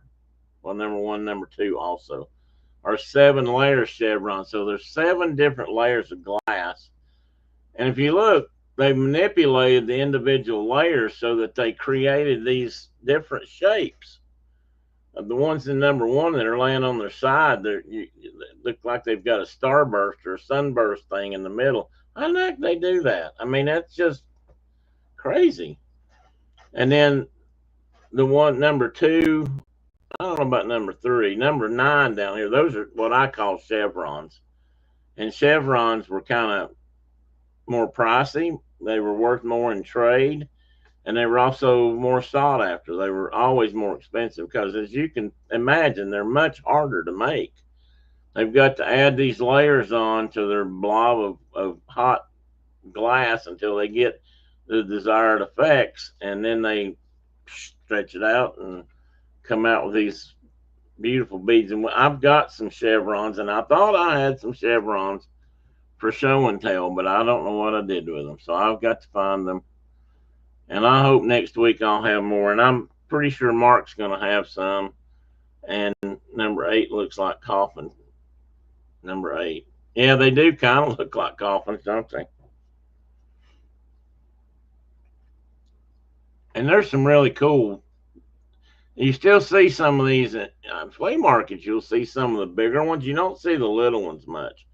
But some of these beads are much bigger than seed beads, or kind that you sew on for um, beadwork. But they're used more for necklaces and things, and they tend to be much larger. And there seems to be a lot more of the African style beads that either made it to America eventually or were brought over here later when they became more popular for other purposes. And they're still out there. This number 7 is an elongated version of what either is called a white heart or white center red. I mean, they have a couple different names. They make that, and they make those yellow and red, and there's some blue ones. Those are very pretty. I really like the red ones when they're just a bead. They make a different size bead. There's seed beads, and there's what they call crow beads, and then there's pony beads, and they're all different relative size. None of them are exact. No two beads I don't think are exactly the same, but they're close to the same size. And when you're doing beadwork, I don't know, Brenda could speak to this maybe. Um, you kind of, when you're picking up a string to put down on the leather to sew on, you kind of try to pick some that are generally the same shape and size. Put them on your needle, sew them on, and then move on to some more. But they're close. I mean, if you get a whole pack of seed beads, yellow seed beads, they're going to be pretty close to the same. And this is another way they made them. They would, and it's how some of those chevrons are made now on a larger scale, but some of them are made individually like this. They're actually making a bead, and then they actually daub more glass on it till they get the number of layers they want and the different colors they want. And then they can manipulate that a little bit more and create an individual bead. And this is still done today too. And this is just a whole pile, and you can see all the variations that are out there of different things. These are modern. These aren't original trade beads, maybe a couple, but it gives you a general idea of the sizes and shapes and just all the different things that they'll. I mean, there's one down here in the lower corner, that right, it's actually got a red heart in the middle. I mean, how'd they make that?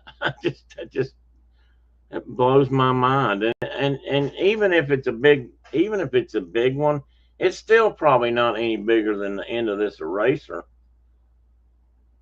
Some of them are, but most of them aren't. Now, some of these don't have holes in the center either, I noticed. They may have holes through the sides. Again, I don't know how they made those. Well, of course, today we have drills that could probably drill through glass. Back then they didn't. And this just shows somebody that's going through some of the steps to make individual beads. And I put these in there to show a couple different ways they do it. This is one way they made what they call pearls. They would actually take a blob of glass, get it hot, and it's hollow. And the rod they've got it on, that material allows it somehow to come out, so you end up with a hole in the middle. I've read a little bit about that, but I'm still not sure I understood exactly how that worked and not melt it or burn up. But they take the hot glass and they would lay it down in this cold mold, or maybe warm, and they would just rotate that tube until they got it round. That mold, and turning it would get it round. And of course, as they turn it, the glass cools, and eventually it's hard enough that it won't change shape anymore. And that's how they made. Which one you talking about, babe? That one or that? You talking about this one? And in this, I believe, this tray here, this little scoop, if you look, there's all kinds of colors of glass chips. I think what they would do would get that hot, roll it in this, get that hot again, and melt those colors in, and then blend them, and then turn it into a pearl. The one before that was a maroon color. You talking about this one? That's pink, I would call it. And these are the glass rods that can be broken or cut and turned into beads or left like that. I don't know what they do with them this long, uh, but they can be broken into shapes. They can be this long, or they can be this long, or they can be beads. All they can turn that into all kinds of stuff. This isn't a great picture because I had to blow it up a little bit so you could see it, but you can get an idea how tiny some of these beads are. Um, I don't know what she's making. It's an interesting. I just realized she's got some kind of material that's almost looks like hair, either thin thread or could be hair from a horse tail. Maybe she's got needles on the front and she runs it through that plate. It picks up the needles and they slide back, and she just keeps moving them back to us again. I had never seen it like this, but I was just thought it was neat how they were manipulating the beads. And I just wanted you to see that these beads are just so tiny. I just can't. I can't describe it any other way. And again, there's the ovens. Once we learned, man learned how to use fire to cook and eat, we eventually learned how to use it on other things. And the creative use of fire also allowed craftsmen to transform raw materials into beautiful items for trade. Glass beads because an important part became an important part. That's not spelled. That should be became an important part of glass trading because of business in Italy and other countries in Europe. There's several misspellings in that. I guess my fat fingers did that. But you can get an eye again if you've ever seen a glass blower, not the kind that just sit at a bench and have a torch, but the kind that actually have an oven like this, where they get the glass just red hot or white hot almost, and create the different shapes and sizes. Now this one on the left is not going to be a bead, I don't think, but you can see how they form the ball. And in this case, it looks like they blew a glass bottle, and I don't know what they're doing up there, adding to the neck to it maybe. But it shows you how they keep it hot. That's an interesting rig he's got. That's a big torch. That's an interesting torch. And this is the oven down here on the right. Can you imagine? I mean, I can't imagine standing in front of that hour after hour, day after day, but they did. They do. Some do. And I ended up with this piece because today, in parts of Italy and other parts of the world, glass beads have become also an art form. And this is just a little. I don't have a size reference for this piece, but to me, I'm guessing it's small. And it's got a needle through it that you could thread. And if that's a bead needle, that's a teeny tiny needle. That looks bigger to me, so it's probably a larger just for show and tell. But I thought that was a really cool little art piece to put on a. If it's large enough to really see, you could set it on, something in your house. I like that. So I thought I put that as the end, and for that part, and we can talk about it. Oh, still got the lazy Z up. Oh, well, you guys can't see that. And I will close this for now, and there you go. I had a couple more pictures. Let me see. Mark sent me something. Yeah, Mark sent me a couple. And you guys may have even seen these. I think I emailed them to myself. Let me see if I can open them.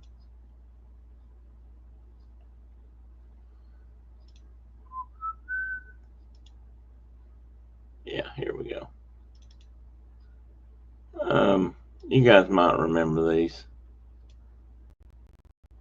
This is a Crow Indian style um,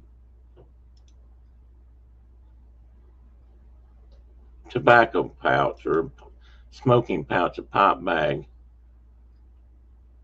Where'd that go? Oh, I didn't do it right. That's where it went.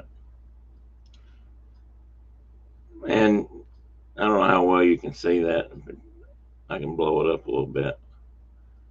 But he's got these amethyst colored beads, or pinkish purple looking. Um, and this is symbolic. And I didn't realize this until we talked about it the other day. Um, Pipe bags tend to be two dimensional. Um, they neither side. See, this side is different. We got blue. The shapes and the designs are pretty much the same, but you got a blue background here, and you got a different shape for this whatever. I don't know if that's a tree. Um, I'm sure Mark can tell us what that's supposed to be depicting. But I don't have a pipe bag. I do have a couple of shop pouches or shooting top bags that have Brenda's beadwork on it. I couldn't find it. And Brenda, I don't know if you've seen it, but I've got one that's got red wool. It's leather, but it's got red wool, and then we've got beadwork on it. And I've had that pouch out. I thought since we moved in, maybe not. Mark's got one like it too. I'm sure I've got pictures of that somewhere. But this is something, and Mark made this one. Mark's made quite a few of them over his years.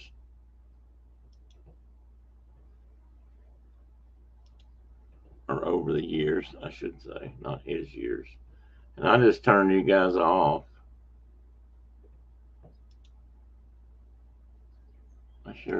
Oh, there I am. I thought I'd killed the stream for a minute.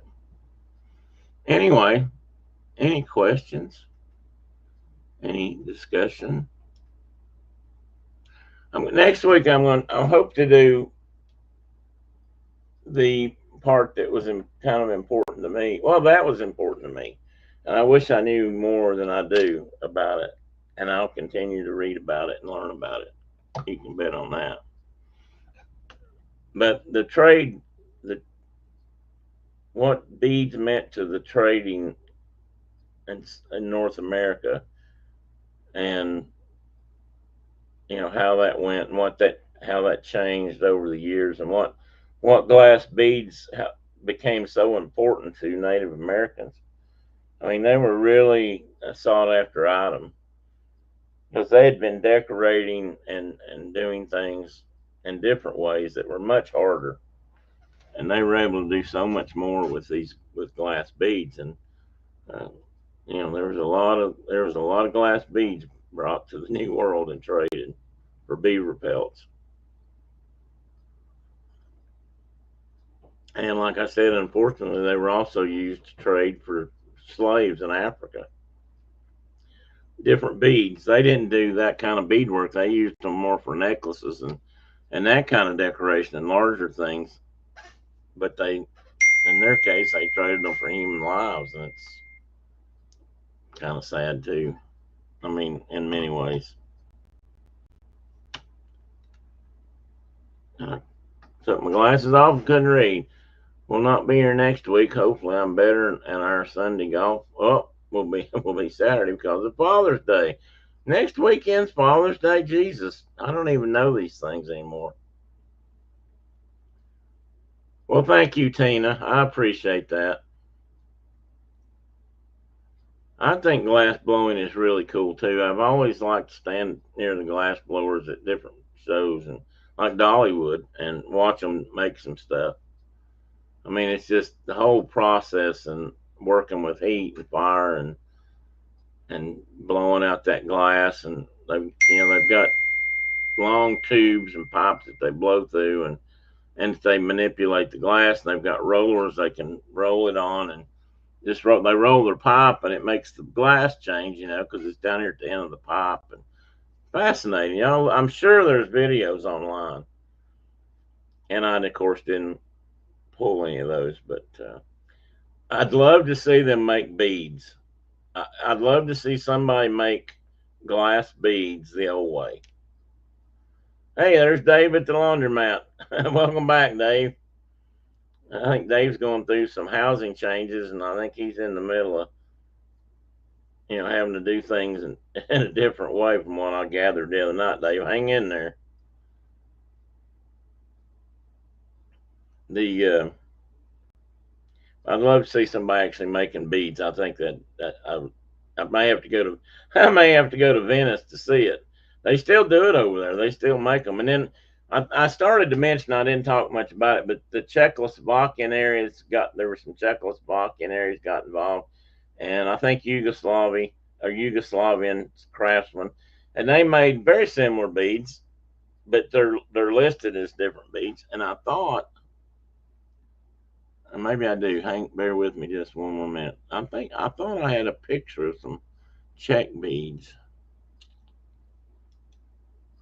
I'll get into some of that more next week when I'm talking about the actual trade and some of the things that beads replaced, that they replaced using glass beads. Let me pull something up. This is an article I found from Wyoming's Wind River Country, and this is about the history of this. And they've actually got an article about the history of glass beads that I thought was interesting. Let me pull that up, and I would recommend you all go to that. Oh, and I've got another good picture here. It shows some different beads, so bear with me. I got some new stuff. I lost my show though. There I am.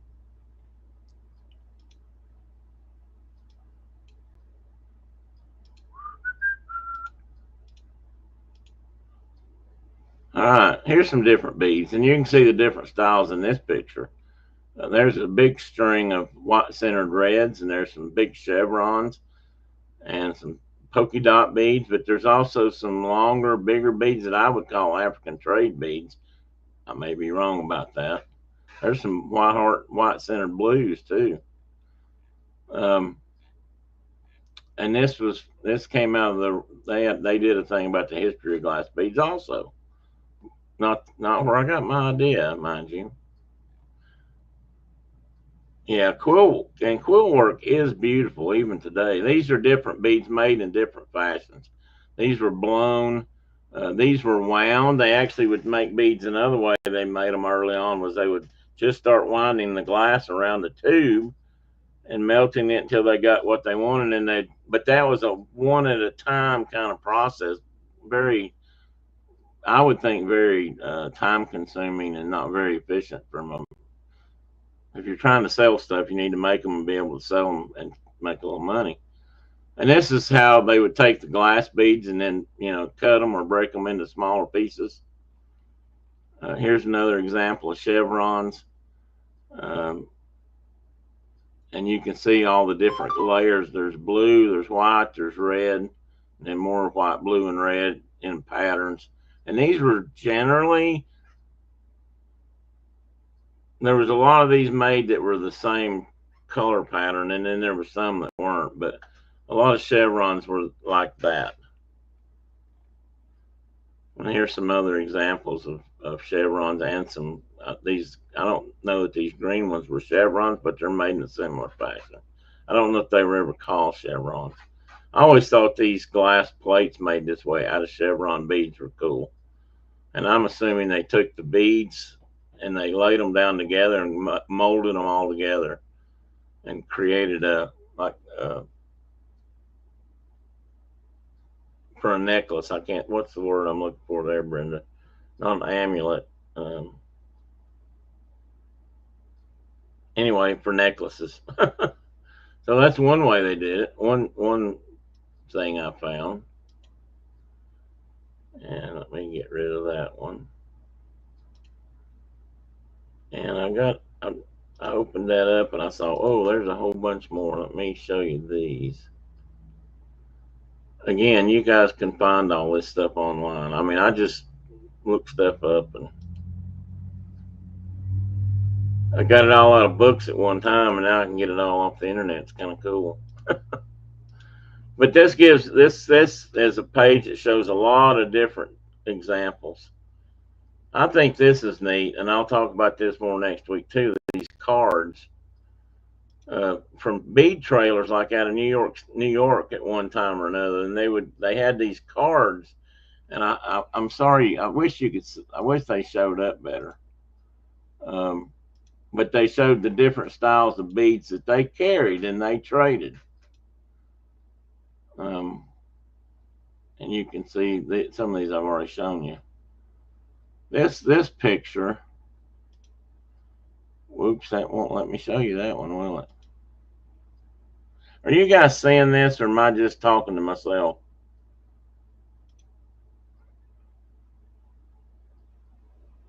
Here's Wandering Bull. This is a company that sells beads and bead material. Um, they were referring to these as North American trade beads, but these are all bigger than I was used to seeing. Doesn't mean they weren't out there though.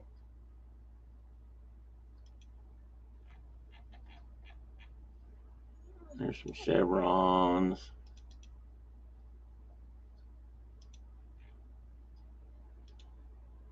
And you can see you can buy them by these small bags. And these bags are $11.95 to $85.95. Depends on what size and how many you're getting. Let's go middle size, 10 millimeter by 12 millimeter. And let's just buy 4 ounces. And if I add that to my cart, that is, where's my cart? That's $11.95 for that little bag. And I mean, can you imagine a kilo is like 2.5 pounds? That is a lot of beads. And I'm sure that's going to be $85.95. I'm guessing. I would think, since that price is up there. I wish they showed that. They don't really show an example of that. That'd be a lot of beads. That'd be a lot of beads. Anyway, there's a shoulder bag. I'll show you that next week too. Yeah, I don't want to get into this too much because this is going to be, you'll see this again. Some of you will anyway. And I hope I have next week my act together a little bit more. Anyway, that is, I'm going to say that's my show. StreamYard.com. Okay, I'm trying to find you again. I hope I didn't cut you off. Here we go. Oops, I'm still presenting. Now I'm not. Anyway, there you go. Chuck, are you watching hockey? Are you watching the last two? I mean, I don't know if you like either one team that's playing, but those have been some amazing games. And, Marchand paid off again last night. The Panthers got him late in the season, and he won the game for them again last night. That's a couple of times I think that's happened in the playoffs. I'd say he's probably earned his money. But I think they're going to miss him in Boston.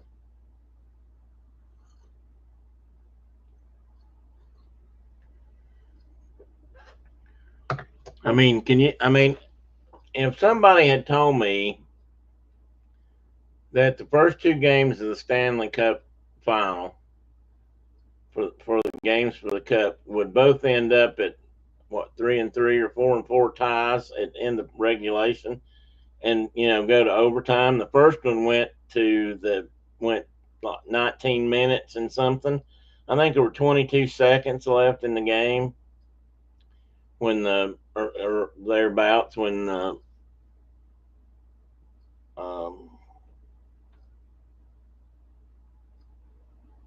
I can't remember who scored now. Yeah, Ken Draisaitl scored for the Oilers to win, and then last night it was in the second overtime. I can't remember how many minutes into the second overtime, but they've been. You think the Bruins are in for a rebuild? They probably are. I mean, that's when they get rid of when they let players like that go. It's usually because they're getting rid of salary cap or something to that effect, so they can start rebuilding. At least that's been my impression. I could be. I still don't understand everything think I know about NFL hockey and trades and uh, contracts and all that. It's kind of different than some of the other sports. But the games so far have been really good. See, they played last night. Will they play tomorrow, or they got a couple of days off? Because they'll be traveling. They'll be going to Florida, South Florida. I know I can tell real quick because I've got the NHL app on my phone.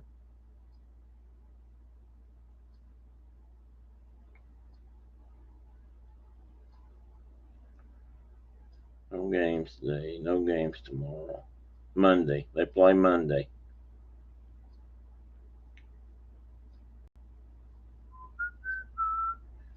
Although I don't see what time. Oh, 8 p.m. Eastern.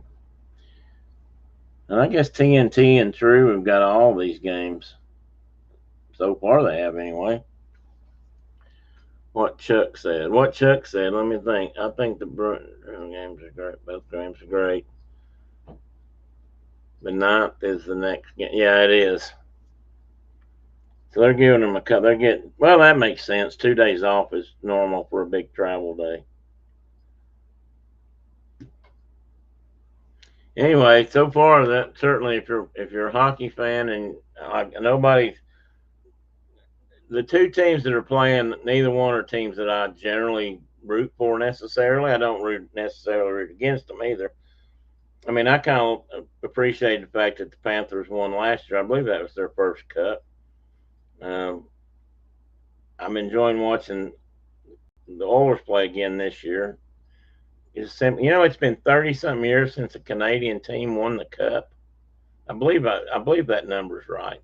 32 or 33 years since a Canadian team has actually managed to win the Stanley Cup. That's so hard for me to believe. I mean, there was a time when American hockey teams sucked, and they never won, or hardly ever won. Maybe back when it was just the 6 teams that played each other, some of them did. The Red Wings or the Bruins, but it's been that long since the team has won. I just find that, so I'm kind of rooting for the Oilers, but it's not like they've never won one. They've won several. Long flight from Alberta. It sure is. And I don't know if I was talking last week on here, if I was talking to Phil. I'm thinking that Edmonton to Miami, Florida, that might be just about as far a trip as any NHL teams could make from those two cities. I haven't measured that, but I mean, Seattle would be the next. Seattle, because it's further west, but it's not that much further west. So I think Edmonton and Miami are probably about as far apart as you can get for travel. So yeah, it's a big deal. Talking about travel, those two venues are about, yeah, they are, Tina. That's what I think. I think they may be as far as you can get with NHL hockey teams currently. I can't think of any two that would be further apart. I should have measured that on a map just to look, see roughly how many air miles that is. I will do that. I mean, why sit here and say I ought to when I could?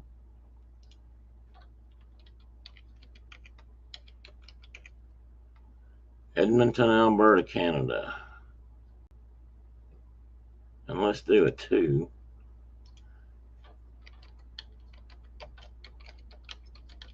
Miami, Florida.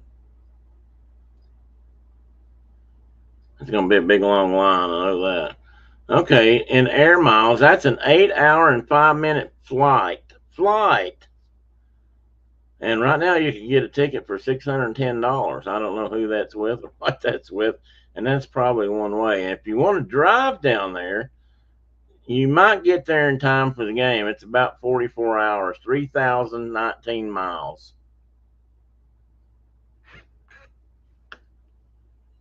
Oh, you know what? I wasn't thinking about Vancouver.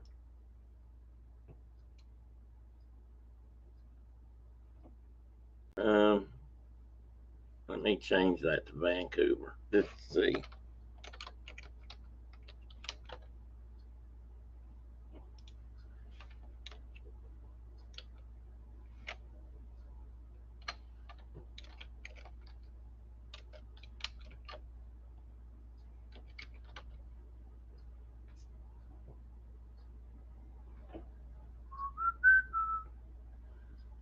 Well, it didn't give me a flight mile. Maybe you can't fly to Vancouver, but I can draw a line.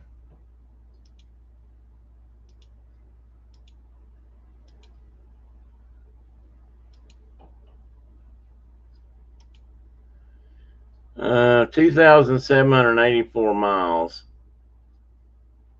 in a straight line by air. What did I say Edmonton was? Was it a little more? That those two cities, I think, would have to be, and I think Edmonton was 3,000 something.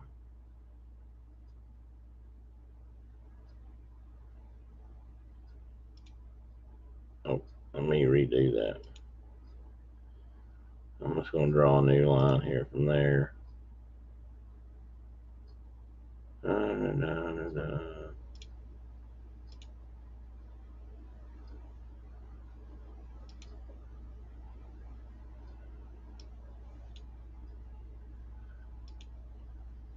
Oh, come on.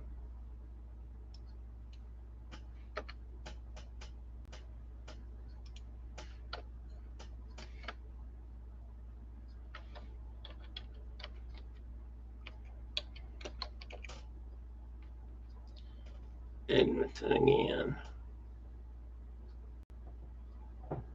Mm-hmm.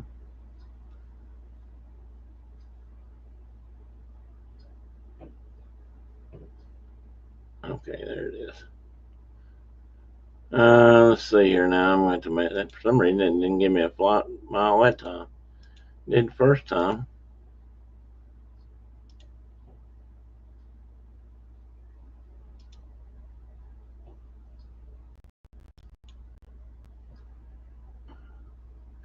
Quit.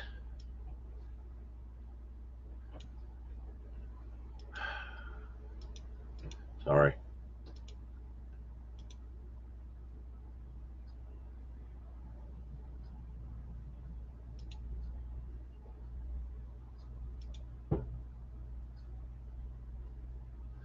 2,571. So they're about the same. 2,500 miles, straight line air miles. So they're about the same. So even one of those, that's a long trip though. That's a 8-hour flight, and then that was no stops. And then if you were having to go by bus, that'd be a long, long trip. So my question is, Chuck, you've been watching this stuff for a lot longer than I have. Yeah, like flying overseas. That's right, John. And you're staying over land the whole time. Um, I mean, at one time, I'm guessing. Of course, when it was just 6 teams, the original six, they probably just traveled by bus or train, probably by train actually. So that was, and they were all closer together, so it wouldn't have been a big deal. But can you imagine? I mean, if they had to do that by bus, let's say hypothetically that they were still traveling, that they had to travel by bus from Vancouver or from Edmonton to Miami. I wonder if they'd choose some kind of neutral venues in the middle to play the games, or if they would really drive back and forth because that would take a month to play a Stanley Cup session.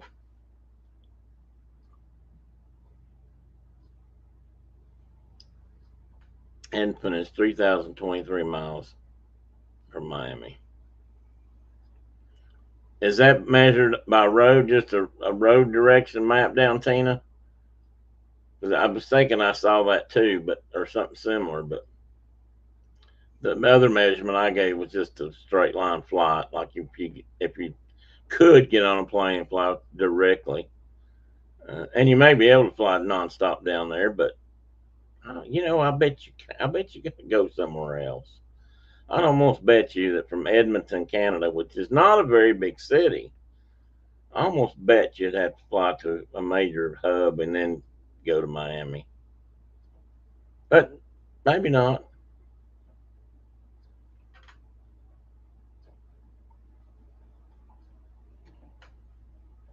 Either way, it's a long way down there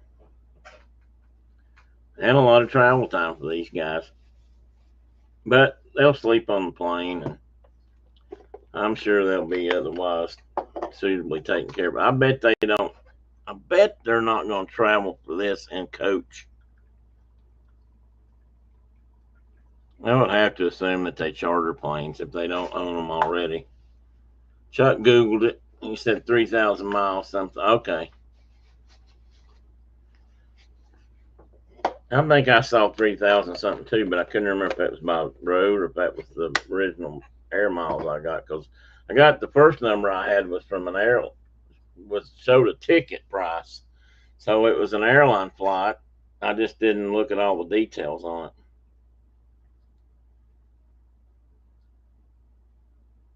But anything else? Who's still here?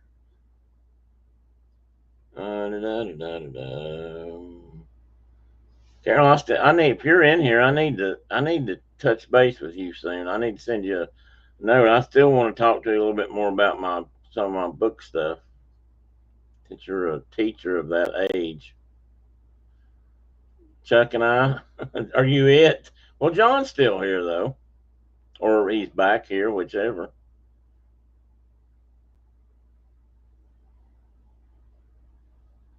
I got a callus on the inside of my hand, and it's been bugging me. I think it's from using my cane, walking with my cane.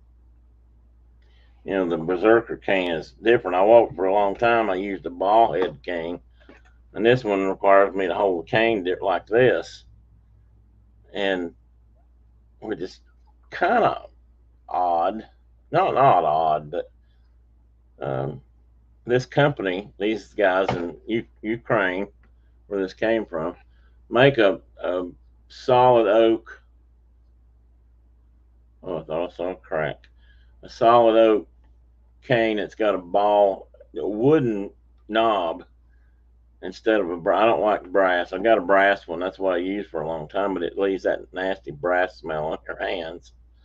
And making the wife a sandwich. So don't add your other fingertips to it, John. No blood on the bread, okay? Anyway, I was thinking about trying to get another one with just that round top.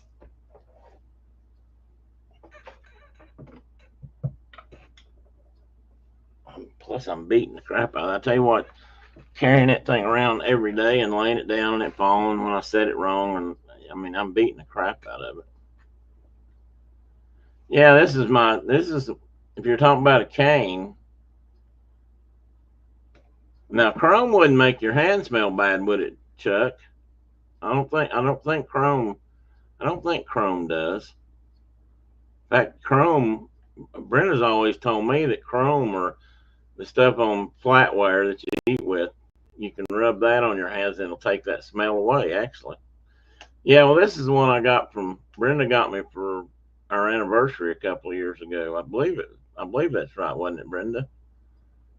And it's a berserker. If you recall, it's a bear, but it's really a man. A man wearing a bear's skull, a bear's head, a bear cape, whatever. Or some legends might even say, this guy turned into a bear because berserkers were Viking warriors that were known to be. They weren't the guys you wanted to mess with. They were the kind of guys that were sort of like Indian Native American dog soldiers. If they stuck their spear in the ground, they weren't leaving until they either died or killed you. And berserkers were kind of the guys they sent in to Vikings would send into a village to knock down or cut through a wall or to to reap a lot of destruction. Whether they came back or not wasn't it's kind of part of the deal. You knew going in that you might not be coming back, but that's what they did, and they went a little nuts. Who knows? Maybe back then they had some kind of amphetamine that they gave them, like the Germans. Well, we probably did too, but like the Germans were really famous for in World War II. That's how they made their soldiers fight day after day after day after day until they just got to the point where they were stretched a little too thin. Chuck, I thought about buying one, and the cane I was building, I wanted to put some kind of a silver or chrome handle or head on top of it, and I ended up finding this really neat brass. I don't even know what it was. I don't think it's made for a cane, but it's going to be a cane handle. It looks like what's the bird called? Um, a grebe. And grebes are kind of cool waterfowl, and I found one time, a western grebe in on Norris Lake in East Tennessee, and it was one of the first or one of the only one that had been seen here in forever and ever. It was really cool. That's the only thing I can claim. I can claim that I found and identified that bird, and others came along after me and proved it was what it was. It was a western grebe. And if you've ever seen any of the early Disney movies that have wildlife in them, particularly the ones about the shoreward, Walt was famous for making some of the first documentaries about wildlife, and he actually sent a husband and wife team out into the wilderness to video, and they set some stuff up, but they took a lot of real stuff. But one of the pictures they always show are these two grebes that are in their mating ritual. They do all this neck twist and stuff, but then they get up on their feet and run on the water, and they run together as a pair, and that's what a grebe is. And so I've got a grebe over here. I wanted to put that on my handle as a handle on one of my canes, but I just haven't worked on that since we moved, and I still got to get it out and lay it out and do that. I'll send you a picture of his. I remember it's okay, cool. That's okay. Just don't go whenever you're out. Go get it. And speaking of that, I don't know if you want to talk about it or not, but how's Danny doing? I forgot to ask about Danny.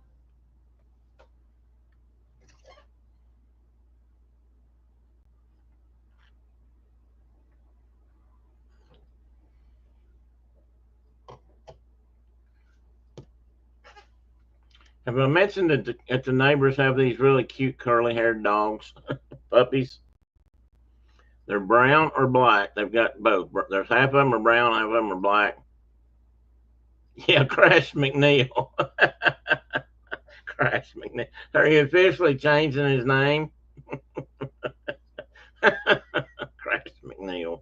I like that. That could stick with him. He may never come to it, but I like it. Let me see if the puppies are out. The sun's shining. It's been raining all morning. Yeah, I don't see them. They're probably holed up inside. These guys have runs that they keep the puppies separate till they get bigger, and then let them mix a little bit, but they let them stay inside in their own little pen till they grow up and get enough size to, I guess, take care of themselves, sort of. But then they turn them all loose, and it's when it looks like kindergarten to me. That's just hilarious. They're so much fun to watch because they act just like kids. I don't see them out, but they're the cutest little guys. And they got that curly hair. The fur on them reminds me of like a Portuguese water dog or something. It's real. I would say a poodle, but poodle hair is not the same. It's different. But I keep thinking I want to go over there. Teddy would not like it, probably. He hates the cane and never misses a chance to prove he can still break stuff. Oh, you're talking about Crash McNeil. The vets still aren't sure if it was a snake bite, but are open to the idea after I replayed the information. Oh, well, good. I mean, I really do think it, from the sounds of the injury and the deteriorating flesh, to me, it almost has to be. But I'm glad he's doing better. I mean, I think you said he is. I hope he is anyway. Um, and I'm quite sure driving us nuts. Is he wanting to get out now and chase squirrels again? Yet? I hope so. I look forward to the day when you tell me that he's out running squirrels again.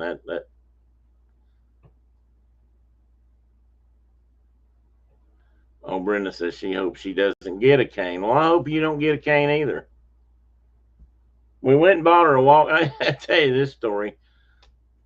Soon as yesterday she got up and hollered at me. She said, "Do you know where our walker is?" And I had to have a walker for a while, and I kept it.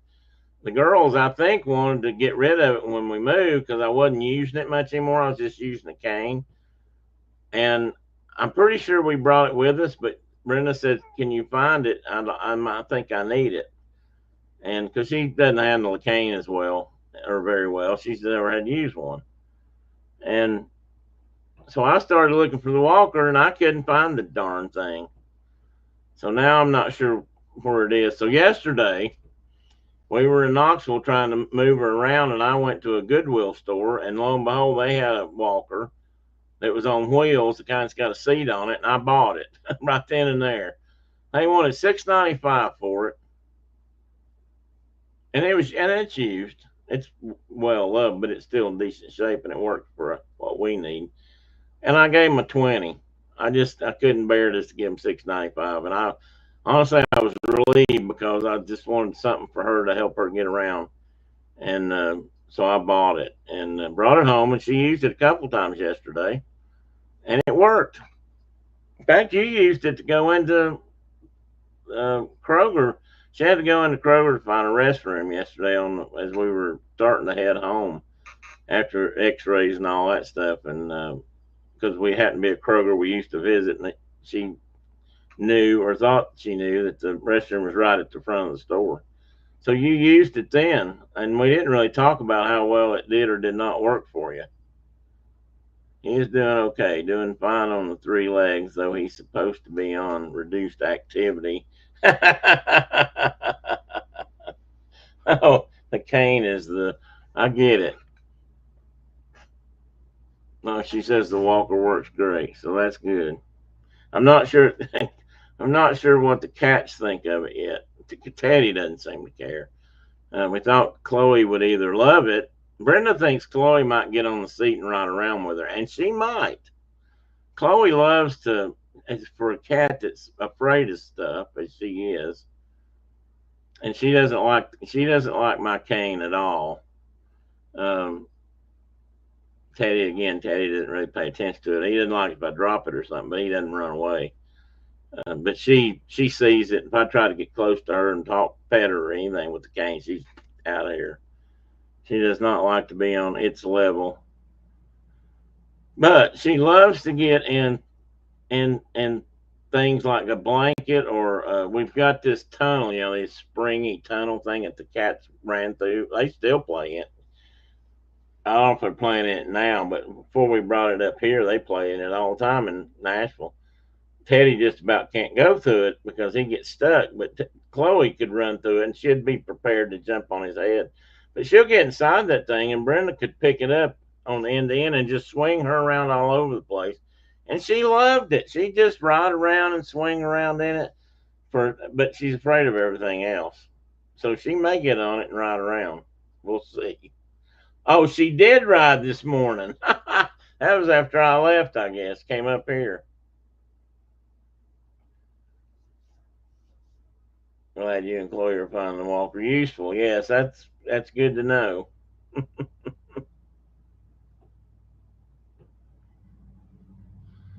We've talked about getting me one like this several times, just in case I have to use it more again. And I probably should have been using it after I had my lawnmower wreck there for a while at least. But I don't know. Maybe that would be something to get. Maybe I need to get one that's got like bicycle wheels on it that I can start walking behind and start trying to do some serious mileage. She has both on top of her right now. So that tells me you're not at your desk at your laptop where I thought you might be. You're on the couch with your phone, or on the bed with the phone.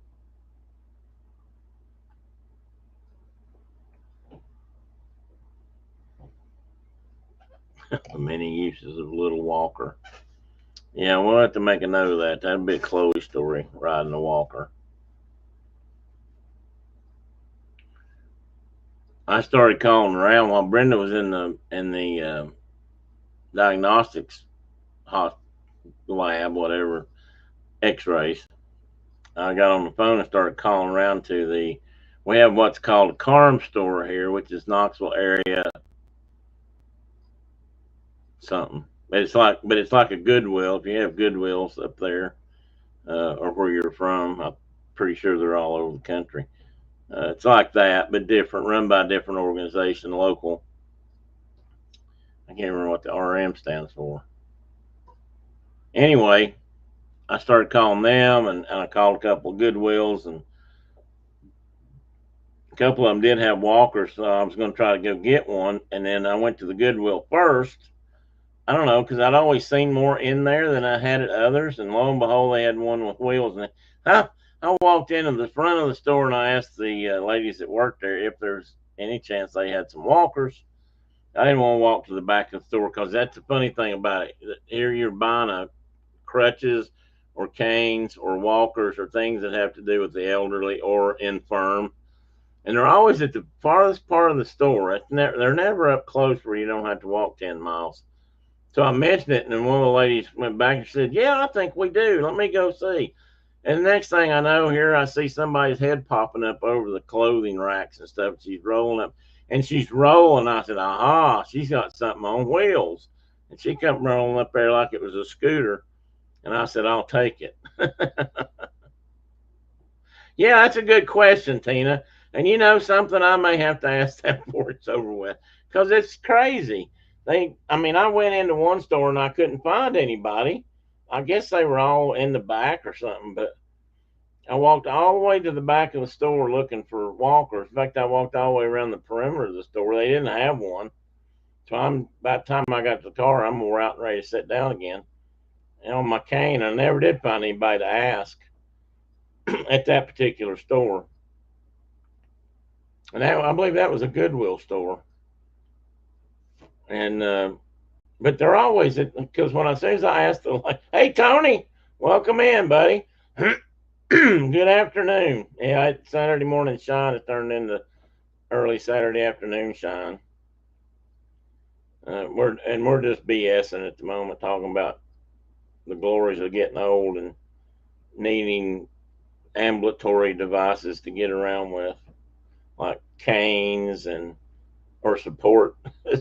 A support cane instead of a comfort animal. I have my support cane, or my animal. Tooey, my comfort cane. Oh me, and hockey, but we've kind of passed out of the hockey into the other devices. And talking about Danny, Tina's dog, and his recovery and his great adventure. I have to write that story down, Tina. I need to get more details. There's a story there, and I could add that to my book. Yeah, I really do. If you wouldn't mind, we need to exchange that a little bit. I we do need to talk about that. I could add some details of that into one of my stories. I keep saying that, and I'm saying that out loud because if I say it enough, and you guys know about it, and you asked me about it enough, maybe I'll work on it a little harder. Work on it a little faster. And I spilled coffee on myself again. How did I do that? The cup's half empty. I used to say half full, but it's half empty. Yeah, Tina, I would like to. I might do that. I'll make some notes and either send you an email or send you a note, and or we can talk. I don't care. And maybe I'll add something about that. That would be a good sideline. That would make an excellent. In fact, that'd make an excellent short book. The whole story. I'll have to make a note about that. That's a good idea. Glad you thought of that, Tina.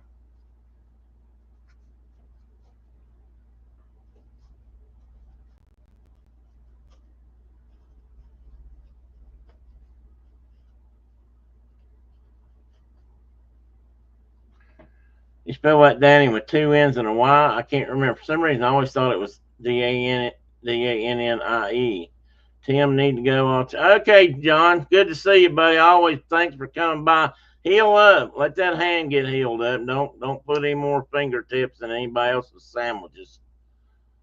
I meant to ask you if you fried that thing up. I knew a guy one time that worked at, I won't tell you what restaurant he was in, but he was making, him and one of his coworkers were making salads and chipped the end of his finger off, and it went into the salad bowl, and I don't know if they ever found it or not. I'm assuming they threw it out, but clipped that fingertip right off and ended up in the bowl.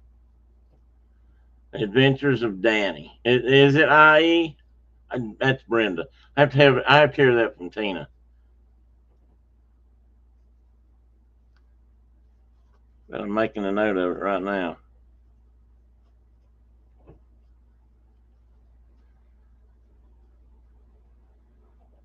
Yeah, that could work. So maybe Brenda is right then. Talk to you soon, John. Take care. Give me a call sometime. Yeah, call me this week sometime. We'll do that. That happened to me with coleslaw, but they had to throw it all out in the garbage. Yeah, okay. Yeah, I forgot about that, Brenda.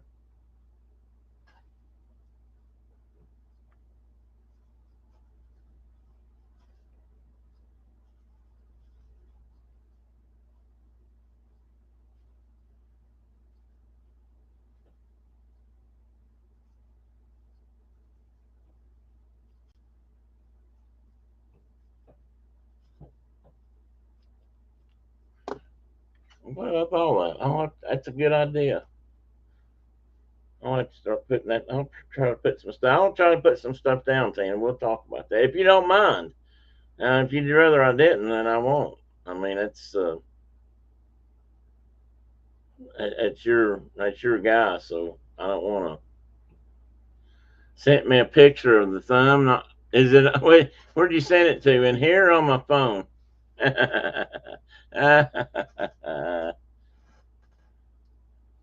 You bet I'm going to show that to Mark. He'll love that. In fact.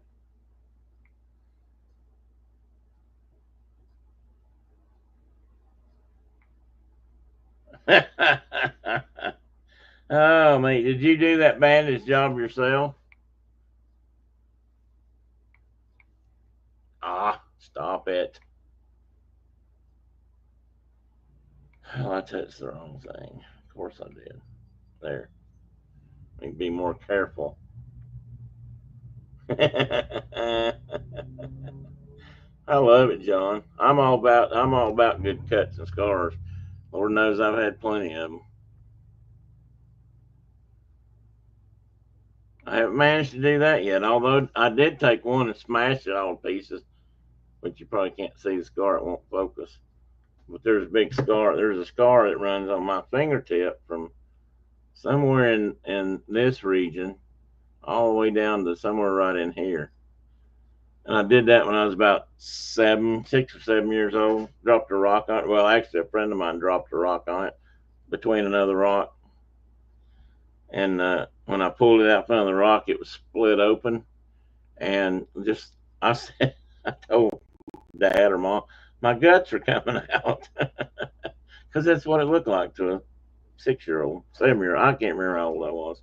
I was young, 6, 7, 8 at the most. I was first, second grade.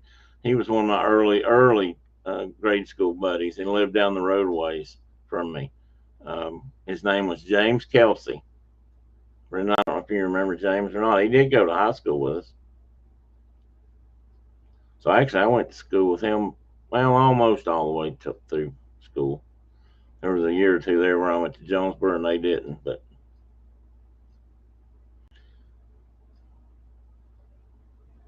all right, thanks. I didn't ask Chuck. I should have asked Chuck.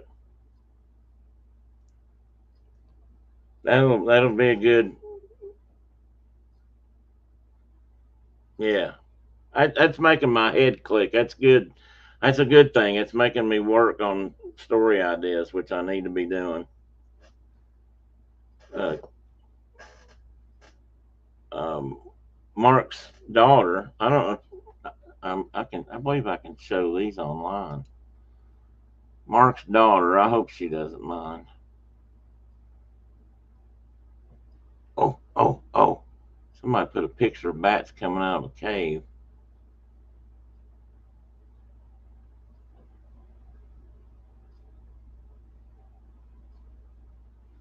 Yeah, it's one of the caves on one of the TVA reservoirs, and the bats are coming out. It's got a gate on it or a barrier to keep people out, which is something you have to do these days. Oh, that is so cool.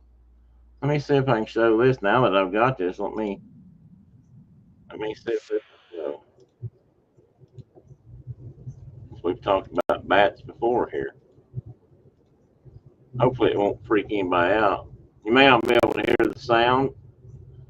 You can tell me if you can, but watch them coming out of there. It's called Hambrick's Cave. This year was over 30,000 bats, they estimate. And they have ways that they count, but that's still an estimate.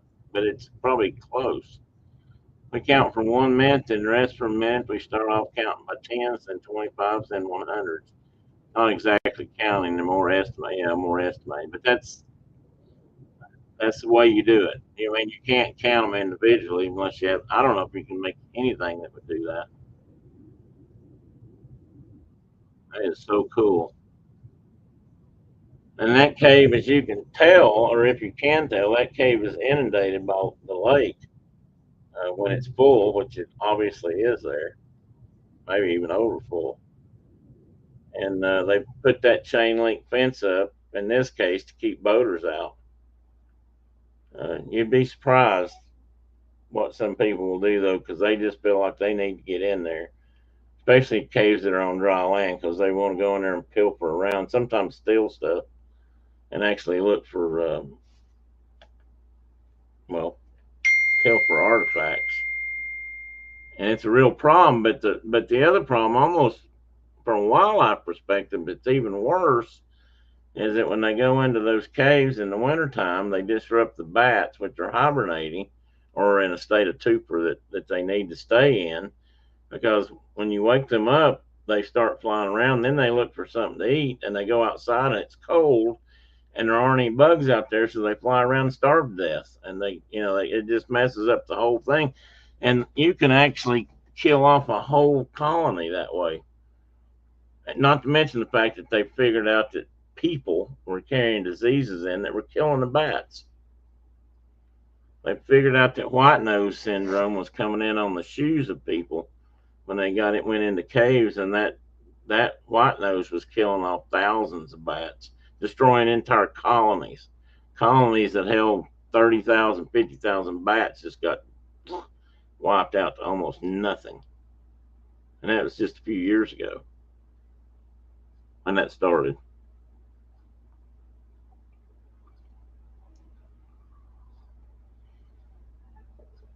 Anyway, that was cool. Now, I was going to show you something else though. Oh, pictures. Yeah, I was going to show you. I don't think she'll mind. I'm going to brag on her a little bit. Um, Caitlin, Mark's daughter, who I didn't get to spend a lot of time with, but I always said she's, it's like my goddaughter or something to me, or niece or whatever. But she's always, I've just always wanted to.